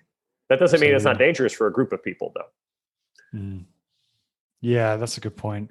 So I think that like anything, no matter how you want to do it, and Doug's final point, which is actually was a similar point made by Mike. Give me a second here. Florida State men's basketball strength and conditioning coach Mike Bradley. Yeah. Mike Bradley. He talked about a lot of his athletes being kind of fast twitch dominant. They're basketball players. And even though he's counting repetitions and using a controlled kind of hit, much more like Luke does, they would end up reaching fatigue at the same repetition. And he's microloading them. And 3 years later, they're using a Med-X adductor. And they're still, or hammer adductor. And they're 70 pounds heavier for 8 reps. And they've tried to get them to go beyond 8 repetitions, but they just don't. They can't. Whatever it is, due to the muscle file profile, they get 8. But they're now 70 pounds stronger. I'm the same way, by the way. Like, if I do a weighted chin up, you can hang 25 pounds from me and it's like 53 seconds, super slow. If I take the weight off, if I take it off, it's like 61 seconds, super slow. Right. It's like, it's something about I'm the same. I'm exactly the same. Yeah. Right. Yeah. And so that was Doug's point, is about using time under load, was the opportunity to dial into what he called a signature time under load. Right. Yes. A narrow range of time in which you would reach fatigue. And when that started to express itself, just stay there and microload. And you'd be surprised how far you could push that. It wouldn't go to infinity, but it was like reaching fatigue at 8 reps no matter what. And 3 years later, you're using 70 more pounds. Do you think there's any, I feel silly asking this, do you think there's any, what did he call it? Signature TUL, right? Signature time. Do you think there's any connection with dialing that in and getting greater gains in muscle mass? Or do you think there's slicing the ham so thin at that point, it probably, okay.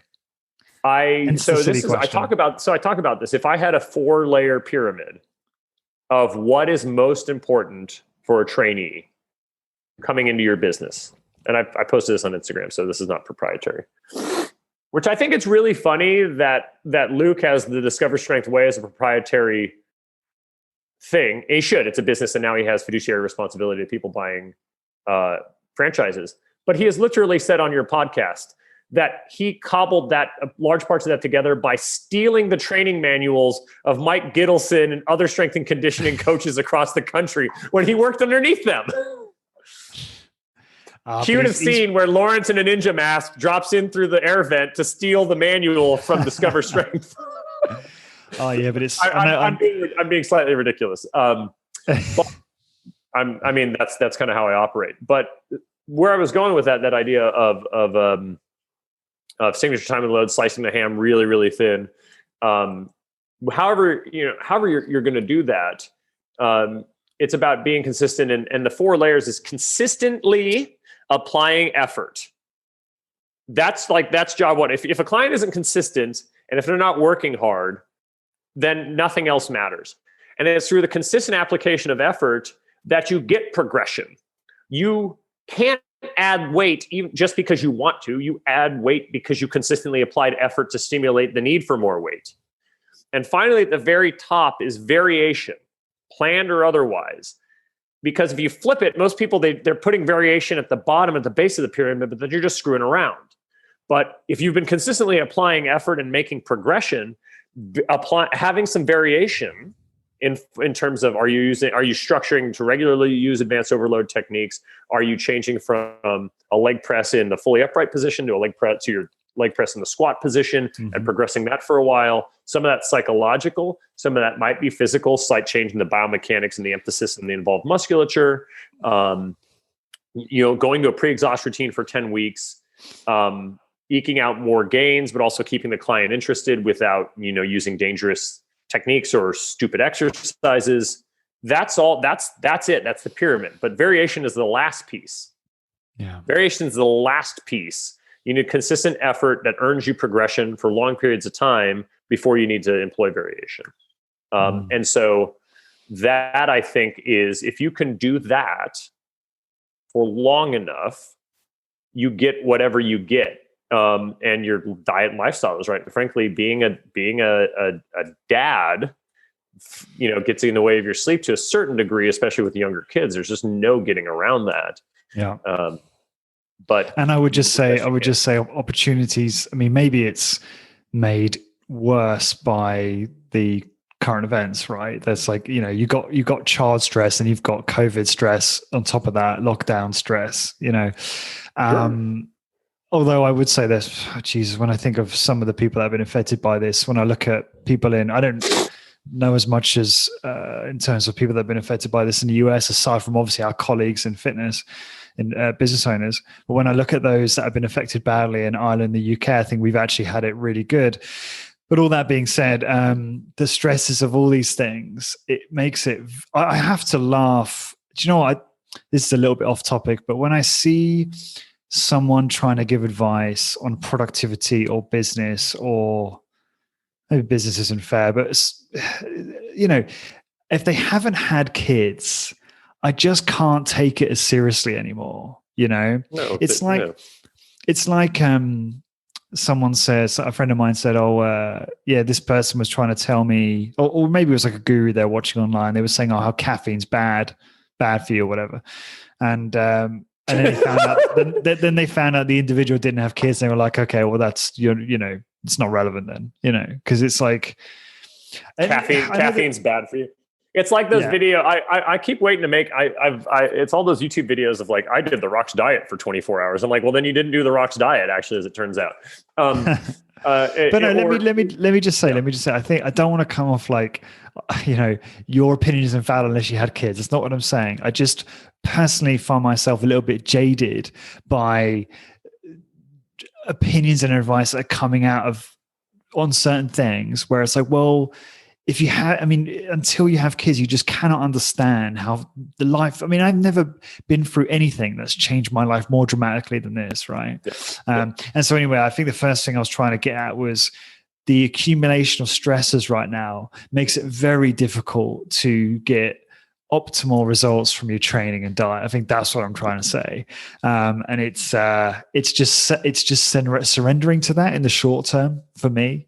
And I think I'd say the last few months or so, I've been really focused on my training. January, I think I trained 11 times or something, which is a lot for me. And so anyway, I'm digressing now, but just wanted to say that. But you're absolutely right. So it's a bit of the bicycle shed problem.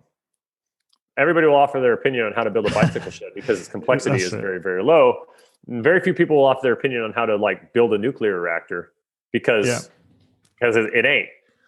Parenting and at a macro level, parenting is keep the thing alive, keep it fed, don't abuse it. The devil is in the details, though, and those details are very situational. And I can only speak to what is kind of working for me. I've tried not to be prescriptive for anything you do. What's your piece of advice? I'm just be a fan. And to the extent that allows you to be present and supportive of your kids, that's the thing that seems most, that's tending like I was saying, tend the soil, pull the weeds, water the plant. Don't beat the plant. Tell me this, when you've been raising kids for like the last, 10 years, right? 7 years. So it's like 7 years. 7 years, right? I just said 10 because it was a round number. So when you're listening to me on the podcast or just generally, do you not sometimes have a voice in the back of your head that's like, God, this guy, like he has no idea. Like this is before I had a kid. No, because every kid is different. I know that because I have 3 different kids. No, but I'm talking about before I had kids. When I'm talking about things like, I see. Yeah. No. I mean, that kind of thing. You don't want to be glib. You don't want. It's like when clients say, "What the fuck do you know about like being 60?" And I'm like, I don't. But as it turns out, we've studied a lot of 60-year-olds, and so we have some idea of how you will respond generally. And then your feedback to me based on this is going to help us tune it to your unique anatomy and recovery ability.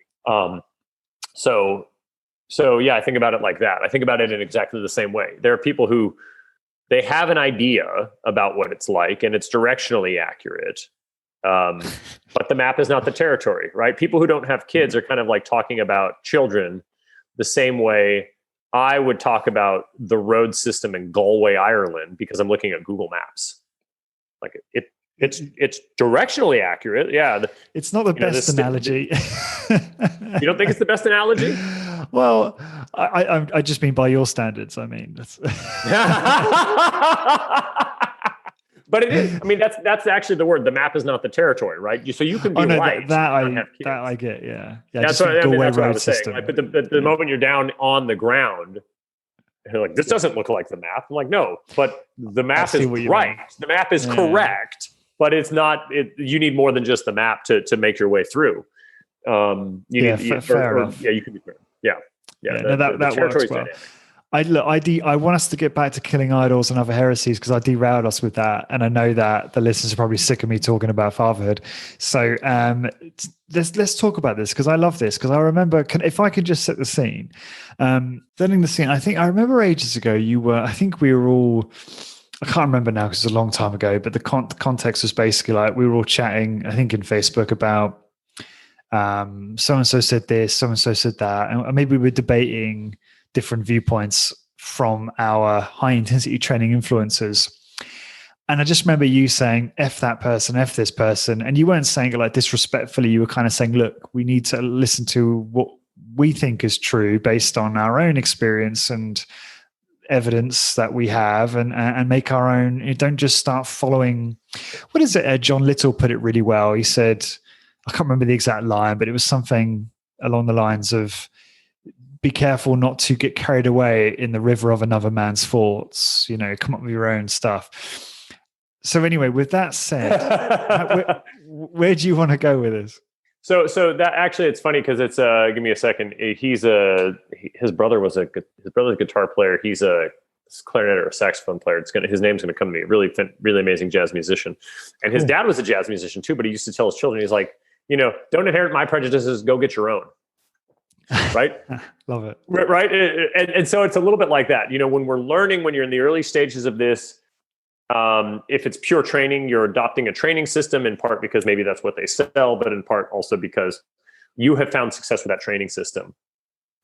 And then at some point you cling tightly to that training system because it's your raft in the river, right?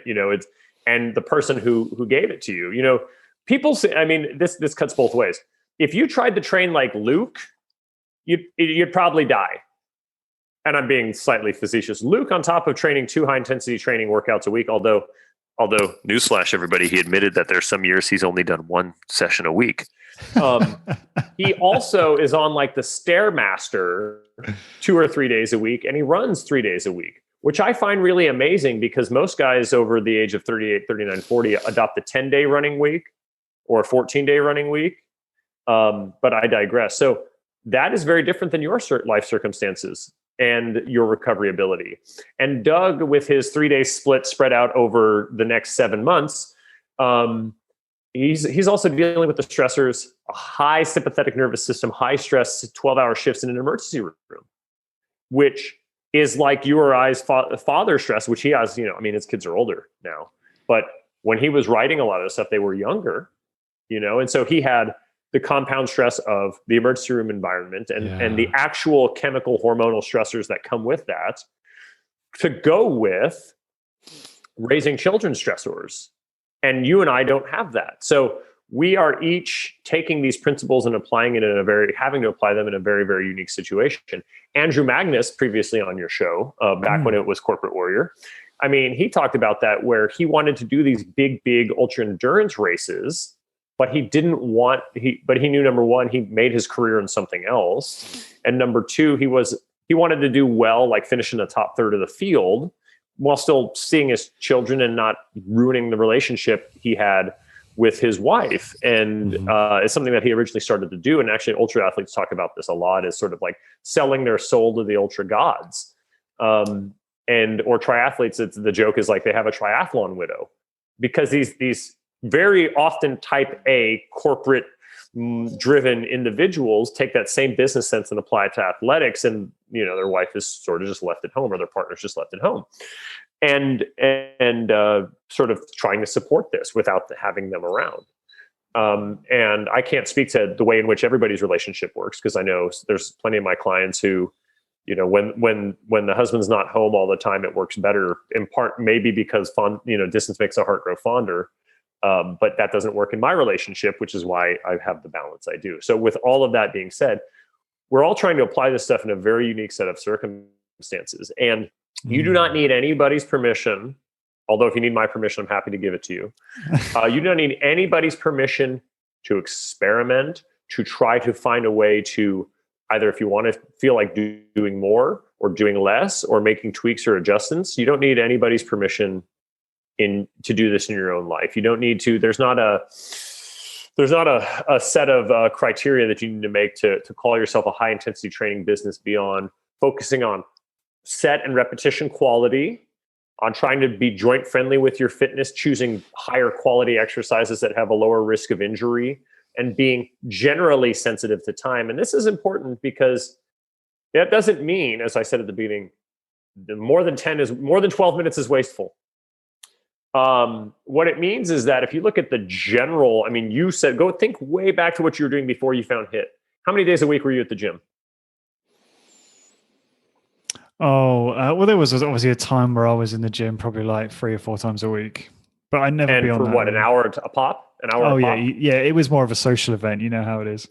Sure, of course. But if you look at some of the guidelines, some of the ACSM guidelines or the NSCA guidelines, like it's many hours a week. So while somebody might be, somebody on the internet might be calling James Pescador's Fisher's routine like high volume HIIT and clutching their pearls about it, like he's still working out like maybe an hour 20 a week with weights. Yeah. Like it's just not it's not a lot of time. It's a very small amount of time. Or my business, I tell people like twice a week, based on the literature, if we're going to say we're evidence-based, within the boundary condition, I like to say the number of workouts you have a week determines how fast you improve, but your parents determine how much you improve at the end. And, like James is not any bigger because he's been doing all this stuff. James has been a pretty muscular dude for a while, but best as I can tell, he's about the same size as he was when I saw him in person at Rec 3.5, almost 4 years ago. Luke, for all of his training, is about the same size. And his trainers, for having a fleet, for having the highest intent, for having the best training and the best equipment, like they may have made gains early on, but they look about the same size. Those lawyers who've been training with him forever and at the studio forever, like he's got one guy who has just like the biggest arms, because of the shape of his thorax, he doesn't have like a deep chest. He's this, and you can go back to older Discover Strength like advertising, and he's the same size. His hair's just grayer now. Okay. Right? Yeah. So at some point you get what you get and you don't throw a fit. But between starting and now, playing with and tweaking these ideas and kind of as a trainer, having them in your back pocket to know how to apply it to a trainee, seasons in your life when you have a little bit more recovery and you can push it a little bit, which is actually what James was talking about. He says, I'm doing these higher volume workouts because I'm not cycling as much. When I start cycling again, they're going to be lower volume workouts. Replace cycling with raising a kid from 0 to 1, or starting a business from 0 to whatever. Or I've got familial stress. Like right now I've got our only dog left here. she's diabetic, right? She's an older female dog, just kind of what happens with them. So on top of me trying to treat her like a type 1 diabetic human and pull up as much carbohydrate from her diet as possible and prioritize taking her on higher intensity runs, I have to, there's going to be insulin involved at some point because she doesn't make enough of it, no matter what. So all of these stressors and making time to work on my relationship with my wife, like you are in a constellation of your own circumstances and it's variable. So there are going to be times where you can add and really prioritize like you're doing, like we're doing. The last piece is, what is my training like? I've got about 6 months to really focus in on trying to make progress or sort of prioritize progress before baby girl gets here. Right. And I actually made really good, if I look at my training logs last year, I made really, really good progress, surprisingly, and focusing on very basic stuff. So now it's just trying to dial in a few more things to make this push, because I'm going to have to think about maintaining for a while. Yeah. You don't need my permission, but if you need it, you have my permission.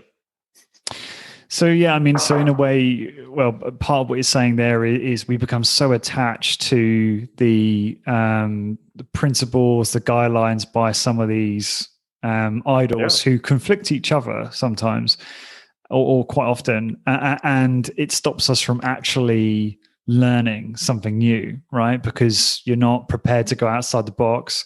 And we're not talking, like you made it very clear there, we're not talking about doing something stupid. I mean, I think many of us in this space know what's unsafe. We know what's ridiculous. We know what's going to be highly likely to be very ineffective. And it's probably not much, there's obviously a limit to that exploration.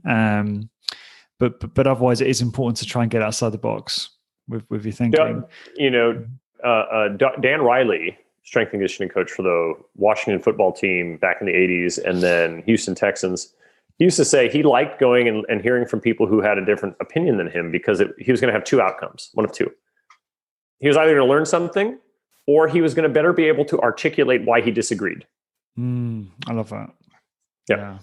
And so that I think is in your own experimenting, right? Like right now, what am I doing right now in my current training? Well, I'm on a 3-way. Oh, and actually, this is great. I'm on a 3-way split, similar to what the IART guys did. Because I know now, I think Mike, because you just published this podcast, Mike, I know bought that. Mike Lepowski had bought that, but years ago, Brian D. Johnston and Andrew Short, right? Andrew Short. They were big on these like blitz routines, and they would do these like 3-way splits, not unlike body, but it's still very hit focused. And Brian's been the same size for 15 years. Mike, even though he was a bodybuilder, like he's not any bigger now than he was 10 years ago. I'm not saying this to dog on these guys. I continue to use this to illustrate the point that at some point it's going to become marginal gains, no matter what you do, no matter where your system's coming from or whatever. So I think you should seek those things out, not for magic, not for, I'm finally going to break through. I'm going to be that superhero I've always wanted, but to have more tools for your clients in the situation that you might need to help them in a particular way or want to help them in a particular way, or so you can better explain why you think that doesn't work or might not work for that person. Yeah, and for yourself as well, right? Yeah, and for myself. Experimenting for yourself. I know that, I tend to be why I'm experimenting with this right now is because between workouts, if I'm doing it infrequently, I'm chronically thinking about the next workout. Like it's just in my brain all the time. So it was like, okay, could I work out at a higher frequency in a way that doesn't totally make me feel like hammered dog shit, so that instead of being distracted by my own sort of thinky brain around Heresies stuff, I push the button. I push the button more frequently, but by using a split routine, I could use a little bit higher volume, and maybe that might eke out a little bit more gains. And if it doesn't, then I'll be able to say like, well, I did this for a period of time, and I matched my diet, and I got a little bit more out of it. When I was at my largest, I was using kind of some version of I was either doing 2 days a week full body or 3-day a week kind of split like I'm doing now. And if that works, great. And if it doesn't, then I won't have hurt myself. When you say your largest, you're not talking about Skylar when he became quite fat, Skylar. No, the Skylar, the in between when Skylar was 220 pounds, and I could, I call it fat powerlifter, but I was really like I was really like off season powerlifter. Yeah. You know, my peaks around that time, I could pull 455 pounds for 5 on a deadlift. I could back squat 400 pounds. Because my arm, I've got a 6'5" wingspan on 6'2". My bench press was never great. I could bench press 270 pounds. And I weighed 220 pounds. And so that was my kind of in between. There's some videos of me working with the eccentric edge equipment with, back when I was at Efficient, I was like about 190 pounds. So a little bit heavier than I am now, a little fatter than I am now, but that was probably the most sustainable heavyweight I could be at the time. I didn't have any children, right? And I wasn't as lean as I am now. So it's really hard to say how much of that was due to my training and the frequency, and how much of that was due to the fact that I was heavier and I'm tall, and you can kind of hide it well if you're not ripped. Yeah. Okay. Cool. Let's sort of think about wrapping this one up now, because I'm just aware of time. I know you've probably got things you need to do too. Last question I wanted to ask you, and I'm excited to ask you this one, and let's keep it related to training. What, if anything, have you changed your mind about regarding exercise in recent memory?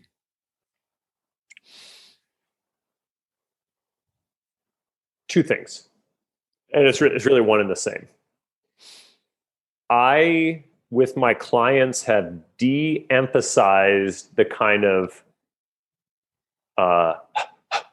breathing. And here's a couple of reasons why. The first thing is that initially clients do that Valsalva, what we were talking about. I don't want them to Valsalva. But what they kind of do, and I think it gets pushed in the opposite direction, is like, breathe, damn it. And people start realizing they can breathe and make repetitions go. It's like a train. Like all of a sudden, hey, we got breath, we're moving. They start over-breathing. They over-breathe. And what ends up happening if you over-breathe is you blow off too much carbon dioxide. And the funny bit is that your muscles or your red blood cells need a presence of carbon dioxide in order to offload oxygen in the working cells. So if you overbreathe, you actually create an environment that is not conducive to maximum work. Now, your muscles are generating a lot of carbon dioxide anyway, but people will just, they're doing this. And I think that contributes to that feeling of being hit by a truck, the overbreathing. Okay. The hyperventilating that a lot of people do. So what I encourage actually is, in a lot of my own training, I've been working on breathing exclusively through my nose through the whole workout, closing my mouth and just breathing through my nose. Now, some of that is made easier by the fact that my time to loads are a little shorter. But it's been surprising how after the initial few workouts of feeling like I was drowning, how easy that is. It's not, I don't need to open my mouth to breathe in any of my strength workouts. And I'm not employing the rush factor, but I'm not like taking minutes of rest between exercises. Typically I'll do, like if I had just done a leg press, I'll get off the leg press and I'll walk over to the dip and I'll set my weights, and I might quickly put in my time under load or my rep count on my tracker. And then I sit down and I buckle up. So it's less than a minute in between the exercise, and I get back to it. And after the first few weeks, it hasn't been really a problem to do that, like to breathe through my nose. So the need to over breathe when things get hard, I think if you wanted an experiment with something next, Lawrence, trying to breathe through your nose exclusively from beginning, middle, and end of your workout. I'm now consciously breathing through my nose as I speak to you. Which feels a little weird the first few times you do it. Now now you can buy all the wooey arguments as to why to do that. There's also some evidence to suggest that breathing through your nose increases nitric oxide production, which drives the expansion of your vascular system. more readily versus breathing through your mouth. I actually have the book Breathe that I need to actually dig into. I got that from some other things, but trying to breathe, see as an experiment, can you breathe through your nose through your entire workout? I think you'll find that you might be able to get the feeling of being able to come back and work out sooner when you feel less like you've been hit by a truck, but your performances stay the same. You might enjoy your workouts more that way. Interesting, because I would always think that breathing through my mouth during a workout would just make it a little bit easier. It's like there is response, so right? look, it's, if I remember from graduate school, it's 30. When you need to move more than 30 liters of air a minute, I could be wrong. Somebody out there will go and look that up. But if I recall correctly, that's when your tongue. I mean, look, the genea glossus is a massive muscle, and it's a massive muscle for a reason, because there's a point in which you got to move a lot of air. But your lungs, unless you have a restrictive lung disease, is rarely the limiting factor. Like your lungs there's enough, it's a surface area of a tennis court in there. And there's enough oxygen available at the level, we're not at altitude, that even breathing through your nose, doing high intensity work, we are not doing aerobic exercise. We are not doing like long-term VO2 max style intervals where the demand for oxygen is so high that you have no choice but to breathe through your mouth. There's plenty of oxygen available, and getting comfortable with, and if you have more CO2, you offload more oxygen per breath or per intake into this working cell, so you don't need as many breaths. It's a little bit like why your heart rate doesn't go up as much with high intensity training. If you're pushing more blood into the heart, you don't need as many, and you're milking out your stroke volumes going up. You don't need as many repetitions of the heart beating to deliver the same amount of blood. Yeah. If you can get more oxygen per amount of blood, well, then you don't need as many breaths. Mm-hmm. Yeah, makes sense. Makes logical or as sense. much or as much intake, as much volume. So try it. Awesome. No, I will. As you say, I felt too distracted and I felt like I was drowning and I just couldn't get into the workout. And it's like, okay, cool. Now you know. Yeah. No, that's awesome. That's really interesting. I'm going to try that for sure. Skylar, what's the best way for people to find out more about you? You can email me, Skylar@smartstrengthaustin.com, one word. I like so many other people during 2020 ended up on Twitter a lot more than I had ever been in the past, but I'm not on Twitter.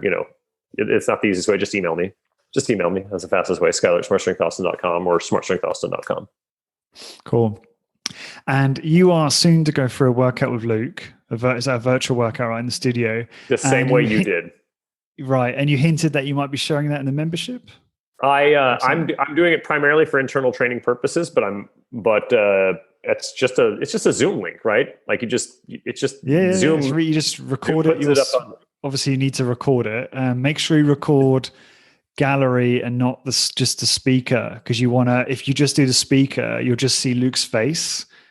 Got it. Because he'll be talking, right? So you want to make sure you record both him talking and the view on you.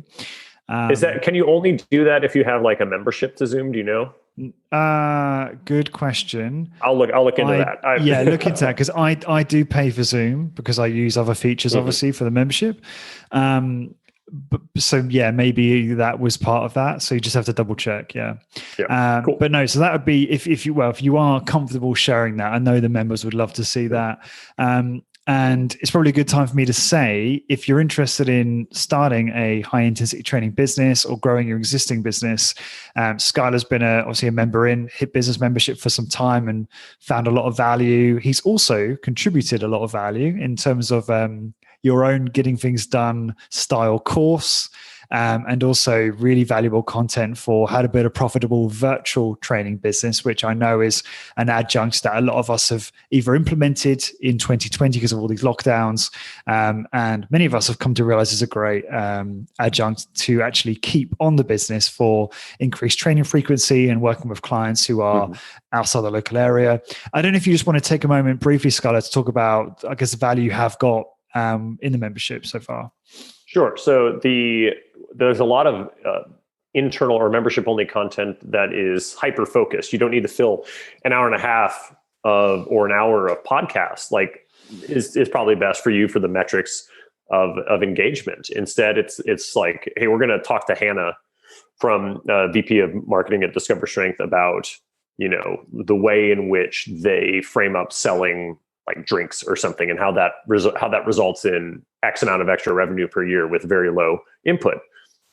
Something that you could talk about and really get to the meat of in 30, 35 minutes, but maybe isn't fleshed out enough for a podcast, or you don't want to go hunting for it. Something like that could be very easily be buried in a podcast such as this one, but you have said, here's what we're going to go dive in. We're going to make it actionable as possible so you can take it out and immediately apply it in your business.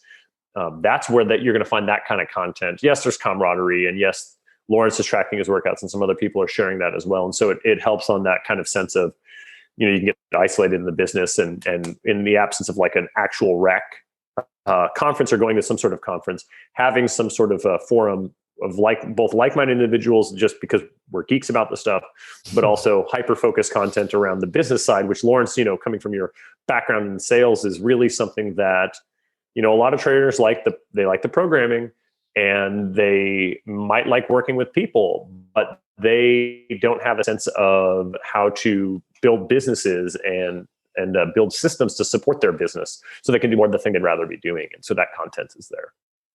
Yeah, thank you. I appreciate you saying that. Yeah, I mean, there's so much in there now in terms of, like you say, bite-sized modular content, which is super actionable, brief, to the point. Okay, how do you create a system for retention, for generating leads, making sales? It's all in there. So if that sounds like something you're interested in joining, please go to highintensitybusiness.com/membership. To find the blog post for this episode, please go to highintensitybusiness.com and search at episode 308. Skylar, thank you so much for doing this. Absolutely. This has been very much a freestyle conversation, but I've really enjoyed it, and I hope that the listeners will find it very useful and interesting. And for everyone listening, until next time, thank you very much for listening.